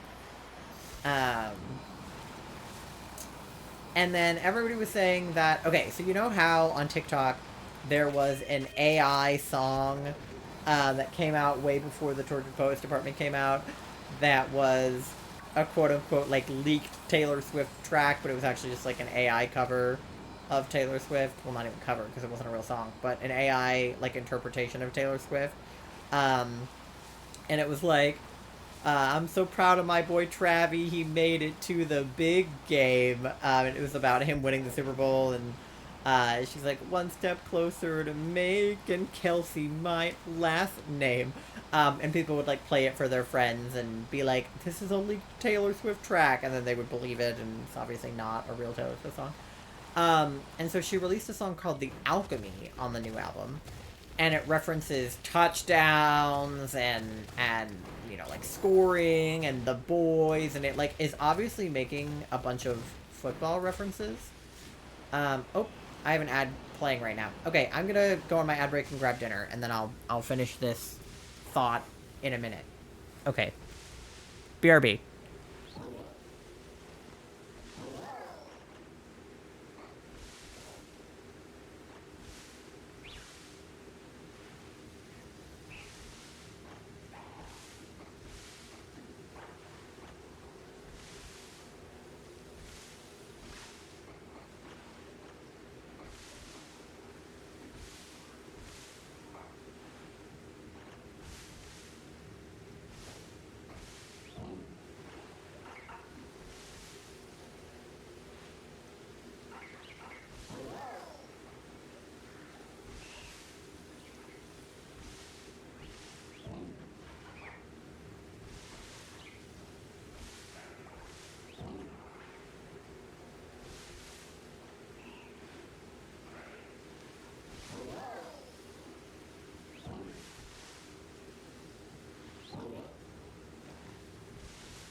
Okay, I'm back.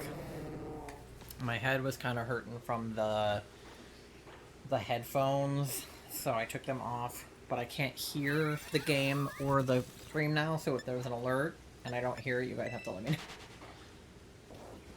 know. But I have my rice, so that's good. It's a little hot, so probably hold off on eating it. But anyway,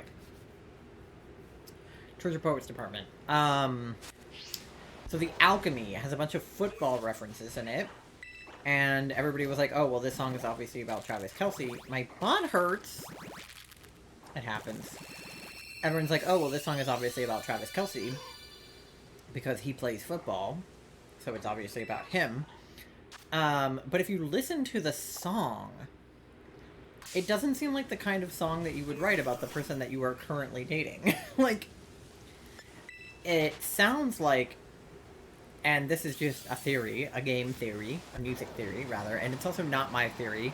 This is something that I heard from somebody else, but I agree with their interpretation, is that it sounds more like it's about Maddie Healy. Because, as we know, she had a fling with Maddie Healy last year, and she had a fling with Maddie Healy in 2014. So, about, like, a decade apart, she had two separate, sort of, like, short-lived, flingish... Oh, Mandy is in here. Don't eat my rice. Flingish relationships with Maddie Healy. Don't eat my rice. And the Alchemy kind of, like, outlines, like,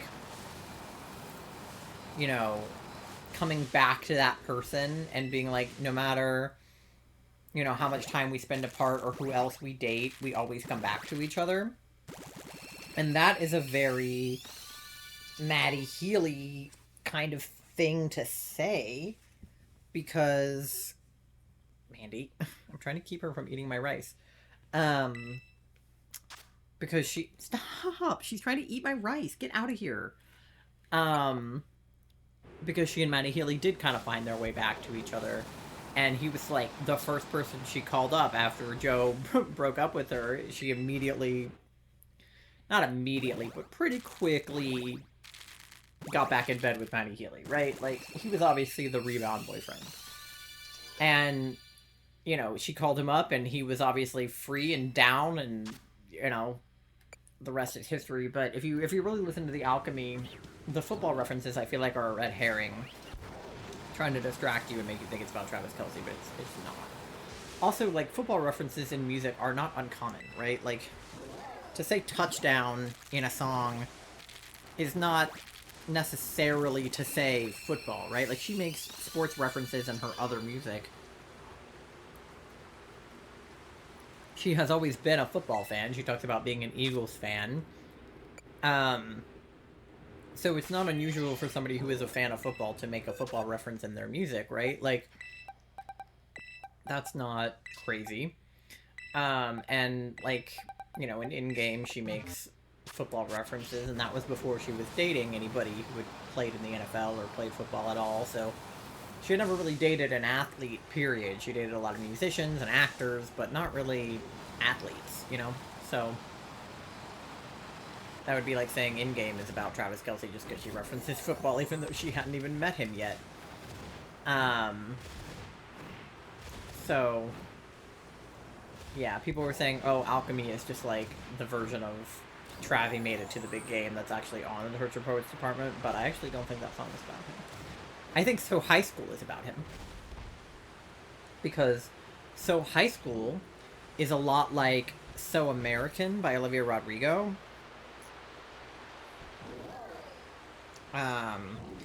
Not like lyrically or musically, like, I'm not trying to say she, like, ripped off Olivia Rodrigo. Well, she did, but not in So High School. But So American is kind of about those, like, early stages of being in love, where it's like electric, and, you know, she's like, God, I'm gonna marry him if he keeps this shit up, right? He says, I'm so American, because he's British, her boyfriend, Olivia's. And so High School is, like, it's almost like a throwback to Love Story, where Or Love Story, or what am I saying? Not Love Story, the other one. You Belong With Me. Because it's like, oh my god, Mandy went under the... I was wondering where she went.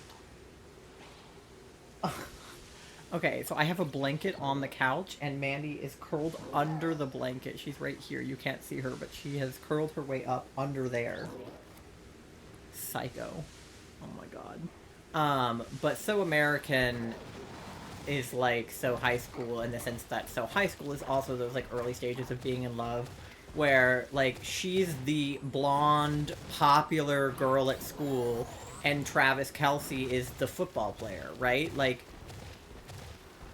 it is what You Belong With Me kind of is against, you know? Like, it is quite literally the relationship of the most popular girl in school and the football player. The cheerleader and the football player. Like, she may as well be a cheerleader, being, like, the most famous pop star in the world. So I do think that So High School is about Travis Kelce, because I think that her being with him makes her feel so high school. That makes sense to me. But the Olivia Rodrigo thing I was just talking about. So Olivia Rodrigo has a song called Get Him Back, and the whole gist of that song is, I want to key his car, I want to make him lunch, I want to, you know, break his heart and stitch it right back up. I want to kiss his face with an uppercut. I want to meet his mom and tell her her son sucks. So the whole thing is like, I want to kiss him, I want to punch him. I want to be with him, I want to key his car, right? Like, she's pissed off at him, but she loves him, but she hates him. And so saying, I want to get him back is a double entendre, because get him back could mean I want to get back together with him, and get him back could mean I want to get revenge on him. I want to get him back, right? Those are the meanings of that phrase, can be both. And then Taylor Swift comes out with a song that does the same thing. It's called, like, I Want to Get Him Back or something. And it has the same sequence in it. I can't remember her exact version of the lyrics, but it's like, I want to be his wife, I want to, like, trash his bike or something. Like, she does the same exact thing that Olivia Rodrigo does in Get Him Back. And it's even called Get Him Back. Like, or I want to get him back, or it's like something like that. Or I want to get you back, or something. It has Get You Back in it. And, or Get Him Back, or Get You Back, something like that in the title. And I'm like, is this not the same woman who sued Olivia Rodrigo for Deja Vu sounding vaguely like Cruel Summer? By the way, I don't know if that's true or not, and I don't care if there is or isn't beef between Olivia Rodrigo and Taylor Swift. I don't think that there's beef, but people seem to think that there is. But I just think it's funny that Taylor Swift would turn around and basically copy an Olivia Rodrigo song after Olivia Rodrigo basically was accused of copying a Taylor Swift song. But it's hard with things like that, because also it's like, it could just be inspired by without being copied, right? Like, Olivia Rodrigo was just a big Taylor Swift fan as a kid, right? So, like, did she copy her music, or did she just, like, make a reference to it?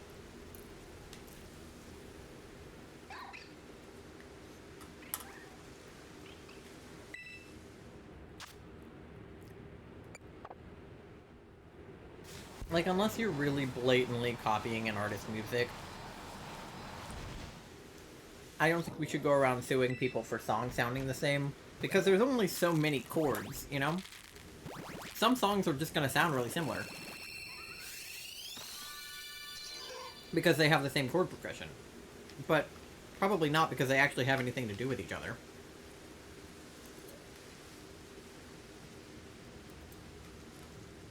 That's just how music is.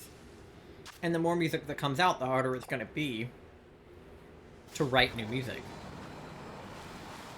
It's true with all media, really. it's going to be hard to come up with new movie ideas that haven't been made into movies, or new book ideas that haven't been made into books, or, you know, new TV show ideas that haven't been done before. Like, it's going to be harder and harder. The more media that exists, the less media there is to come up with. You know what I mean? And, like, there will always be somebody who comes up with something that's just never been thought of before. But it's going to get harder and harder, especially with music, because there are a set number of chords. Like, there are only X many notes on a piano, right? Like, what is it, like 12 or something? An octave? A, B, C, D, E, F, and G is 7. And then there's 5 flats and sharps. So, yeah, 12 notes? That sounds right. So, like, being that there's a set number of notes means that there's a set number of chords. And if there's a set number of chords, then there's a set number of chord progressions. And if there's a set number of chord progressions, then eventually somebody is going to copy your chord progression. Not on purpose, it's just going to happen. But at least with movies and TV, there's always going to be an idea that hasn't been thought of because somebody is just going to come up with something psychotic. But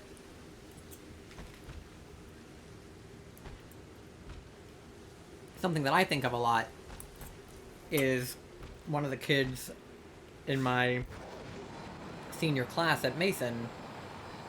His senior film was basically just the plot of Her, the 2014 movie, with Joaquin Phoenix. It is literally just about a guy dating an AI woman. The only difference is his film, the main character is autistic. But if you watch the movie Her, I would argue that the main character in that movie is also autistic, just not, like, blatantly. Like, they don't say it in so many words, but I would argue that he is autistic. But that doesn't mean that he copied the movie Her. Like, AI is just a really hot topic these days, and he, the creator of the film, the director, is autistic, so he, you know, he said that he's never really been in a real relationship, and that he kind of imagines what it would be like and how he would cope basically being autistic and being in a relationship, which is something that I can relate to, because I had never been in a long-term relationship before dating Charlie. And I didn't know that I was autistic going into my relationship with Charlie, and I had autistic traits that had basically not been the sole reason that I had ruined previous relationships, but definitely, that's the guy I'm talking about. Been having some nice battles, that guy. But I had definitely had autistic traits hinder my relationships before, and because I didn't know that I was autistic and I didn't know that they were autistic traits, I didn't deal with them correctly, and so that caused issues in my previous relationships. And so I was worried that those would also come in on my relationship with Charlie, and they did at first, but then I realized I was autistic and, you know, worked through it, and luckily Charlie is obviously very understanding of neurodivergency, because they are also neurodivergent, ADHD, and OCD, so...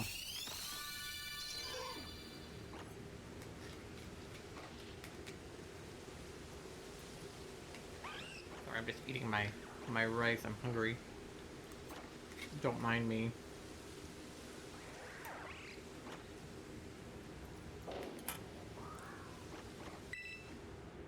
Charlie in all caps. I love you! Thanks. I mean, because I was definitely afraid that, being...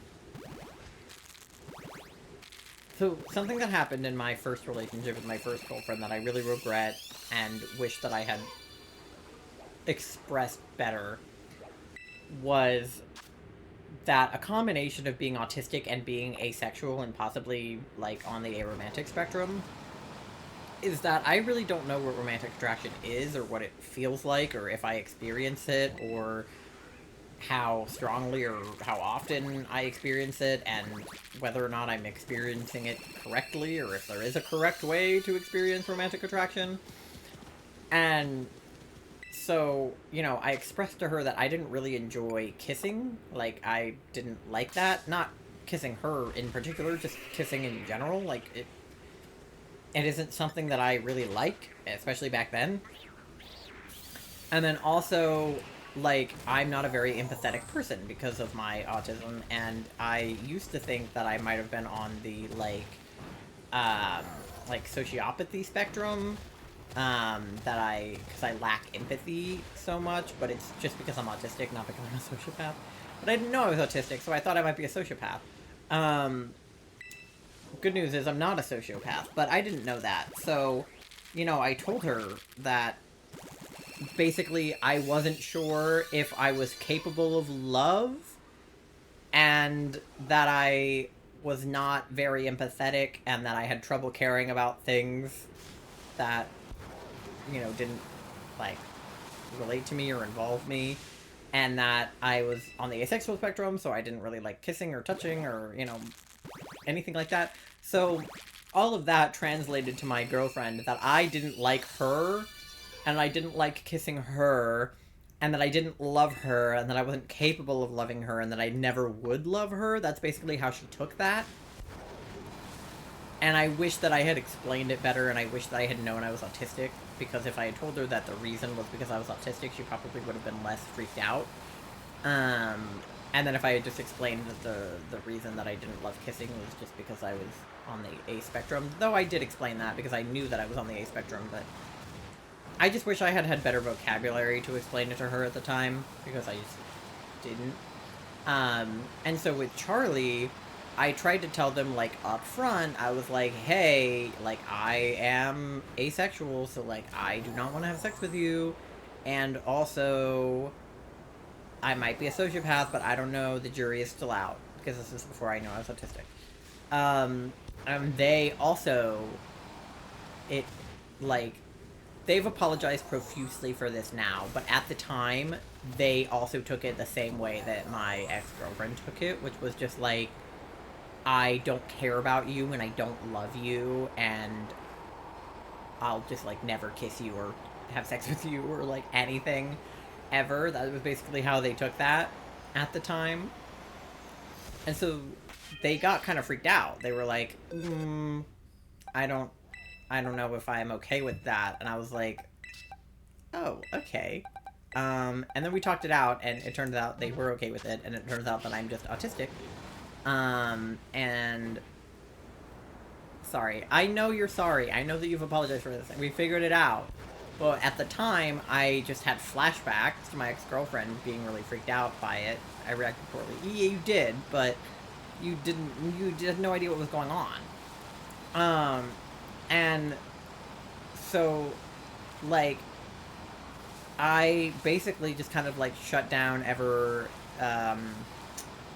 delving into whether or not I might be on the aromantic spectrum, because now that I'm in a long-term relationship with somebody, like, why would I want to know whether or not I'm on the aromantic spectrum if it doesn't matter because I'm already dating somebody? And the last thing I would want is for Charlie to think that I'm not romantically attracted to them in case I am on the aromantic spectrum, but also if I don't experience romantic attraction, that's not my fault.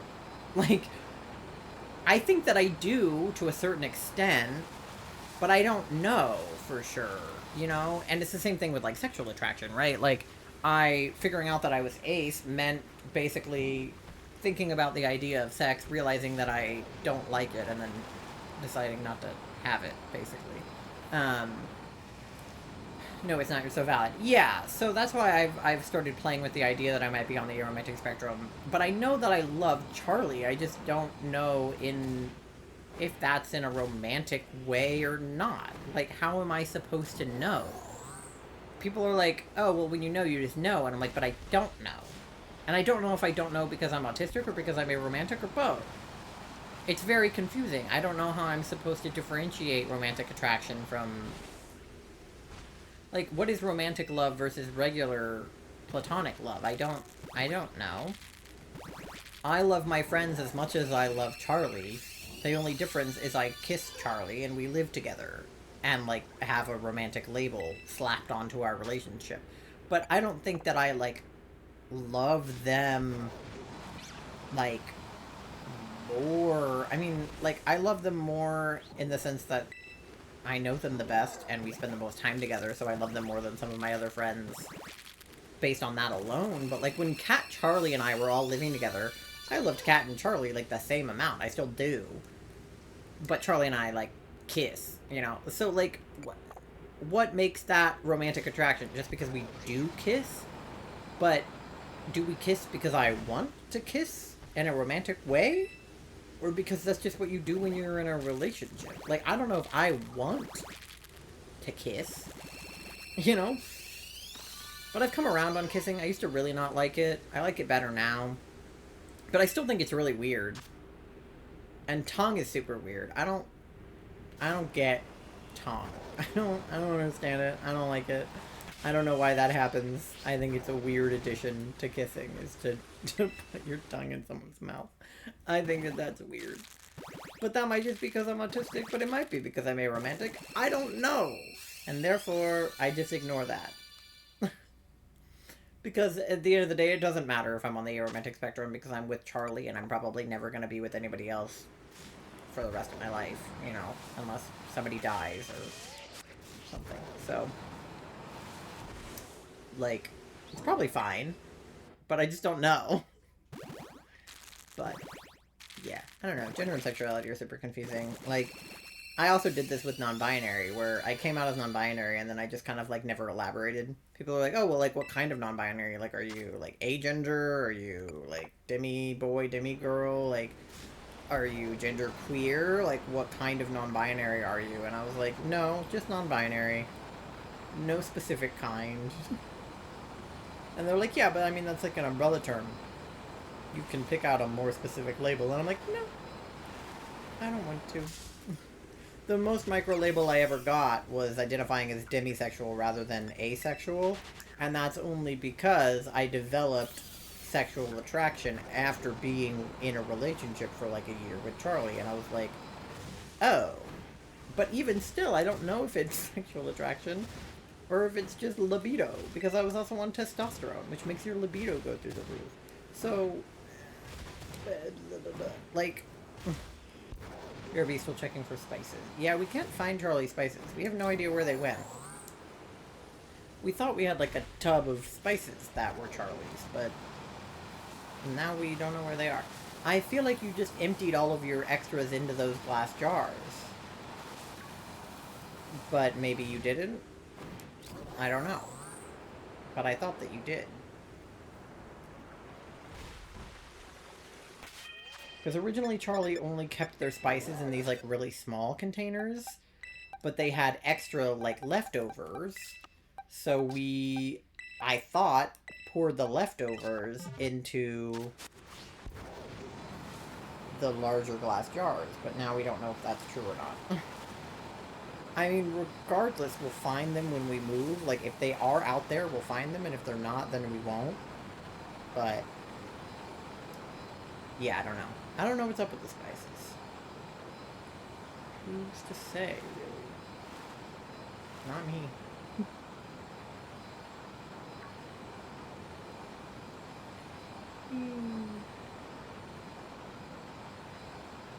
I think Mandy is still behind me. She's so weird. I do. My next thought is in one of the other room laundry baskets. Oh, yeah. They could be in the craft room laundry basket. Did you look in there? Because I don't think they're in the one in our room, and they're not in the one in here. But they could be in that one.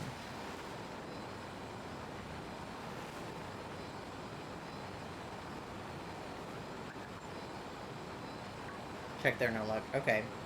Yeah, I have no idea where we would have put them, to be honest, if they're not in the craft room. Because that's, like, the only place that we would have kept them. Because the spell jars are something you do in the craft room. I think in the new house you should just keep your altar and the crafts and everything all in the same space so that we don't have to, like, go back and forth. Like, your witch cart should be with your altar and with the craft stuff. So that it's altogether. Maybe our room. It's not in the one in our room, I don't think. I mean, you can definitely check. But the laundry basket in our room, the one that Mandy sits in at the end of the hallway, is 99% the comforter and 10% other stuff. Because I've been through that basket more recently than you did your spices. I'm pretty sure. But I don't know. Don't quote me on that. I just don't think they're in there. I think I would have remembered seeing all your spices in there.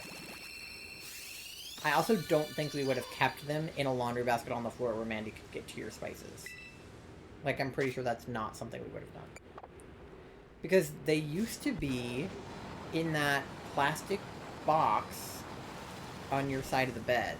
And then, I don't know where they went after that. That's the last place I remember them being. And I thought you put everything that was in that container onto your witch shelf. I did, so I don't know where my extra spices are. Did I use them? I thought you combined them with all the stuff on your witch cart. Maybe I did, and maybe I'm just out of a lot of stuff. Like, aren't they in the glass jars? Some of it, but not everything. Like, I don't have the stuff used to refill them. But maybe I'm out of that. I don't know, I thought you put them in the bigger glass jars. Like, I thought that's where you put everything else. I thought I did, but Mandy I just went thought I had more under refills. this. Yeah, I saw you explain. Yeah. Is she still there? I think so. I think she's like... I don't know, maybe she... Oh no, she's out in the hallway. She moved, okay. I couldn't tell because of the pillow there.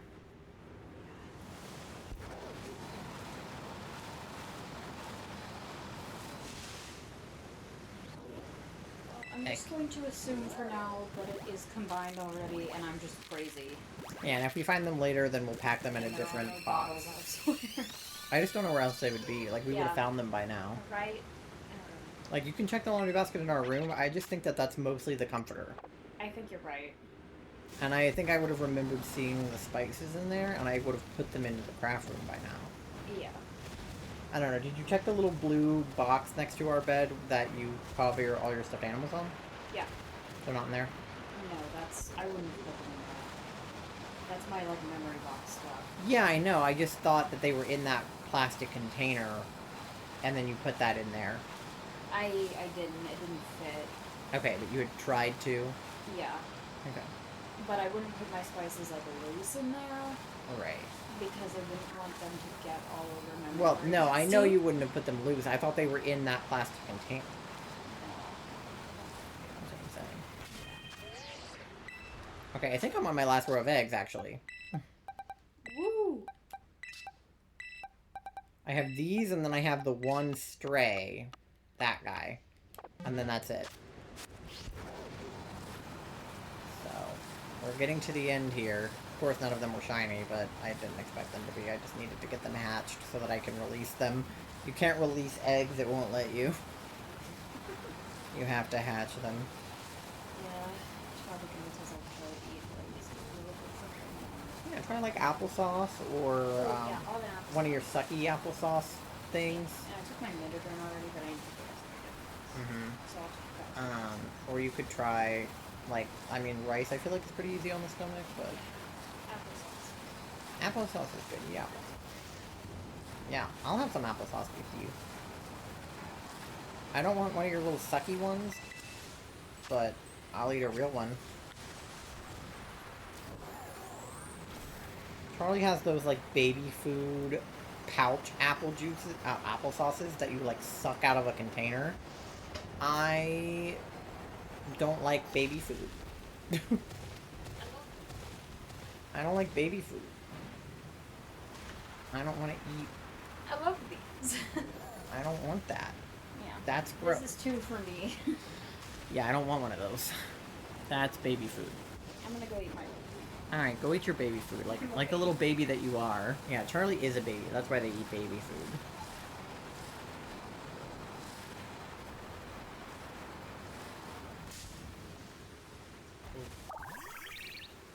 I ran into a fool. Okay.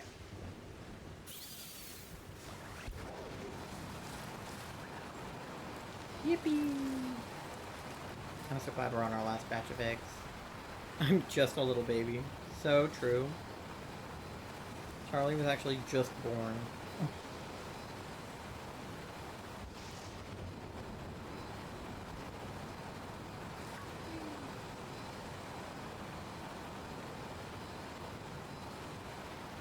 It's been raining like all day in Pokemon. Alright, here we go. First egg of the last batch. I assume that none of them will be shiny, but it would be crazy if one of them was.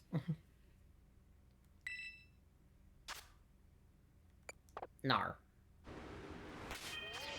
Okay, and then let me swap this guy for this guy. There we go. Alright, we're off. I'm an adult.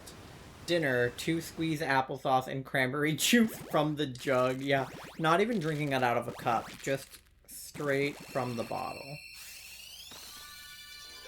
Well, considering I don't really like cranberry juice that much, I probably wouldn't drink any anyway. And even if I would drink some, I would drink straight out of the bottle after Charlie. Like, as long as neither of us have had...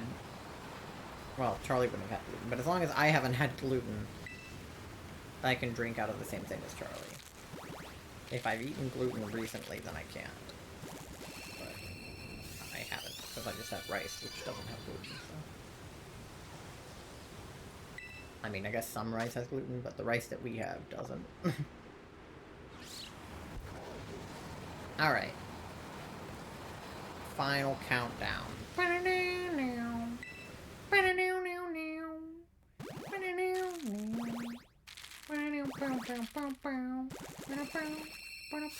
Oh, it's 11. Damn, I've been live for 4 hours. Okay. Yeah, we'll go after this. I mean, I was already gonna go after this, but we'll definitely go after this now.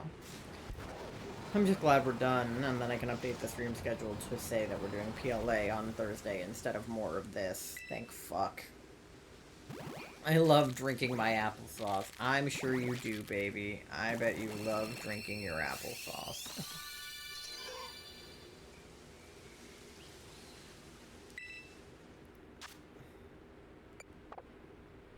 Alright, how many do we have left?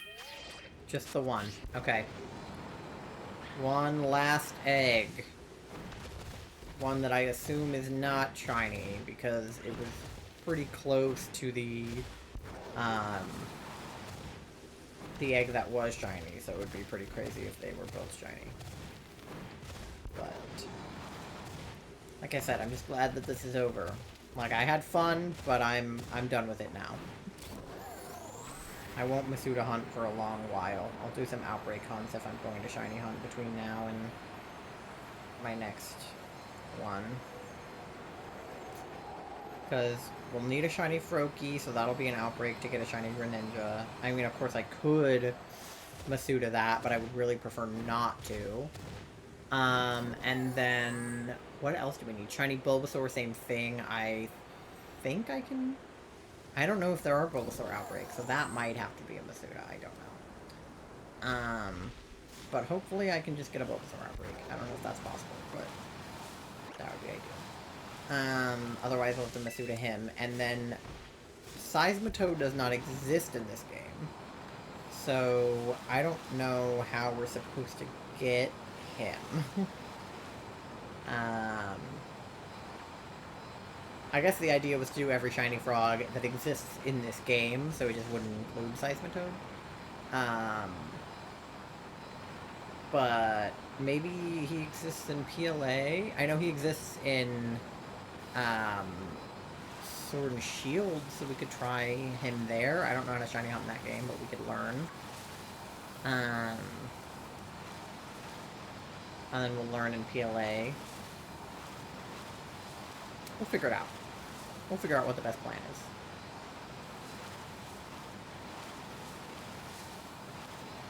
I just want one of every frog.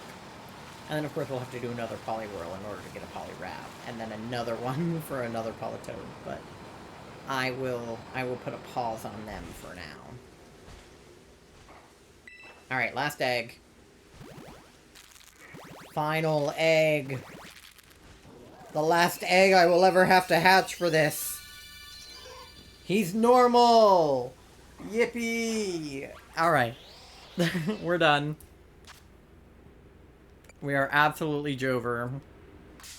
This hunt is Jover. Alright, let's run from the go-goat here. Alright. Save. Let me put all of the Poliwags away.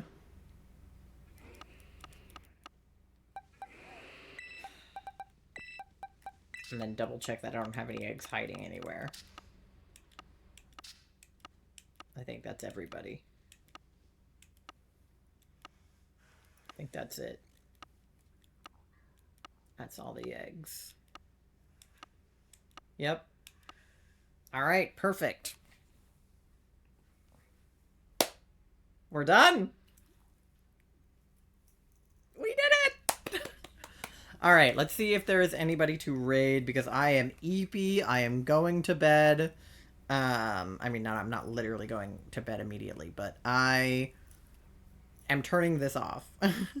Let's see who's live. Ooh,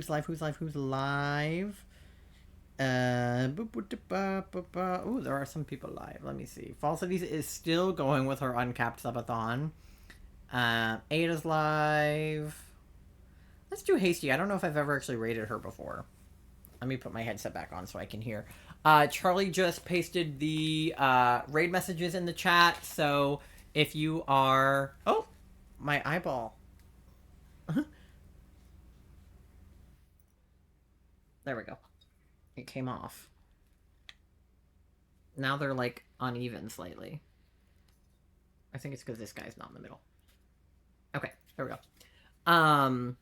The first one is for anybody, the second one is for followers only, and the third one is for subs only. If you're not following the stream, though, drop a follow so that you know, we can catch you next time. But yeah, Charlie, can you do a /raid and then just type hasty, Hasty?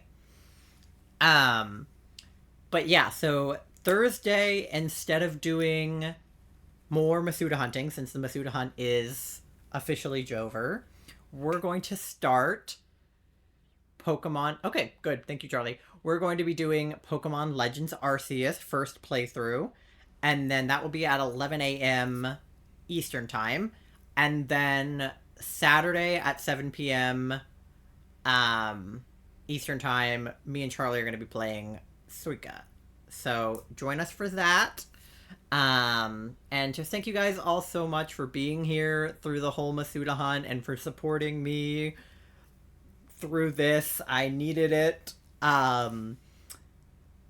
Yeah, I'm just so glad we finally got our little bear. So yeah, follow my socials. Charlie put them in chat. Join the Discord if you want to be notified when we go live, and if you want to hang out for like community nights, movie nights, things like that. And yeah, I'll just see you guys next time. Thank you so much for sticking around for 1,600 eggs. My God. Go give Hasty your love. She's a super cool friend of the stream. She is, I think, part of Floroma Town and just like a friend of a friend. So she's very cool. Give her your love, and I will see you guys next time. Okay, bye!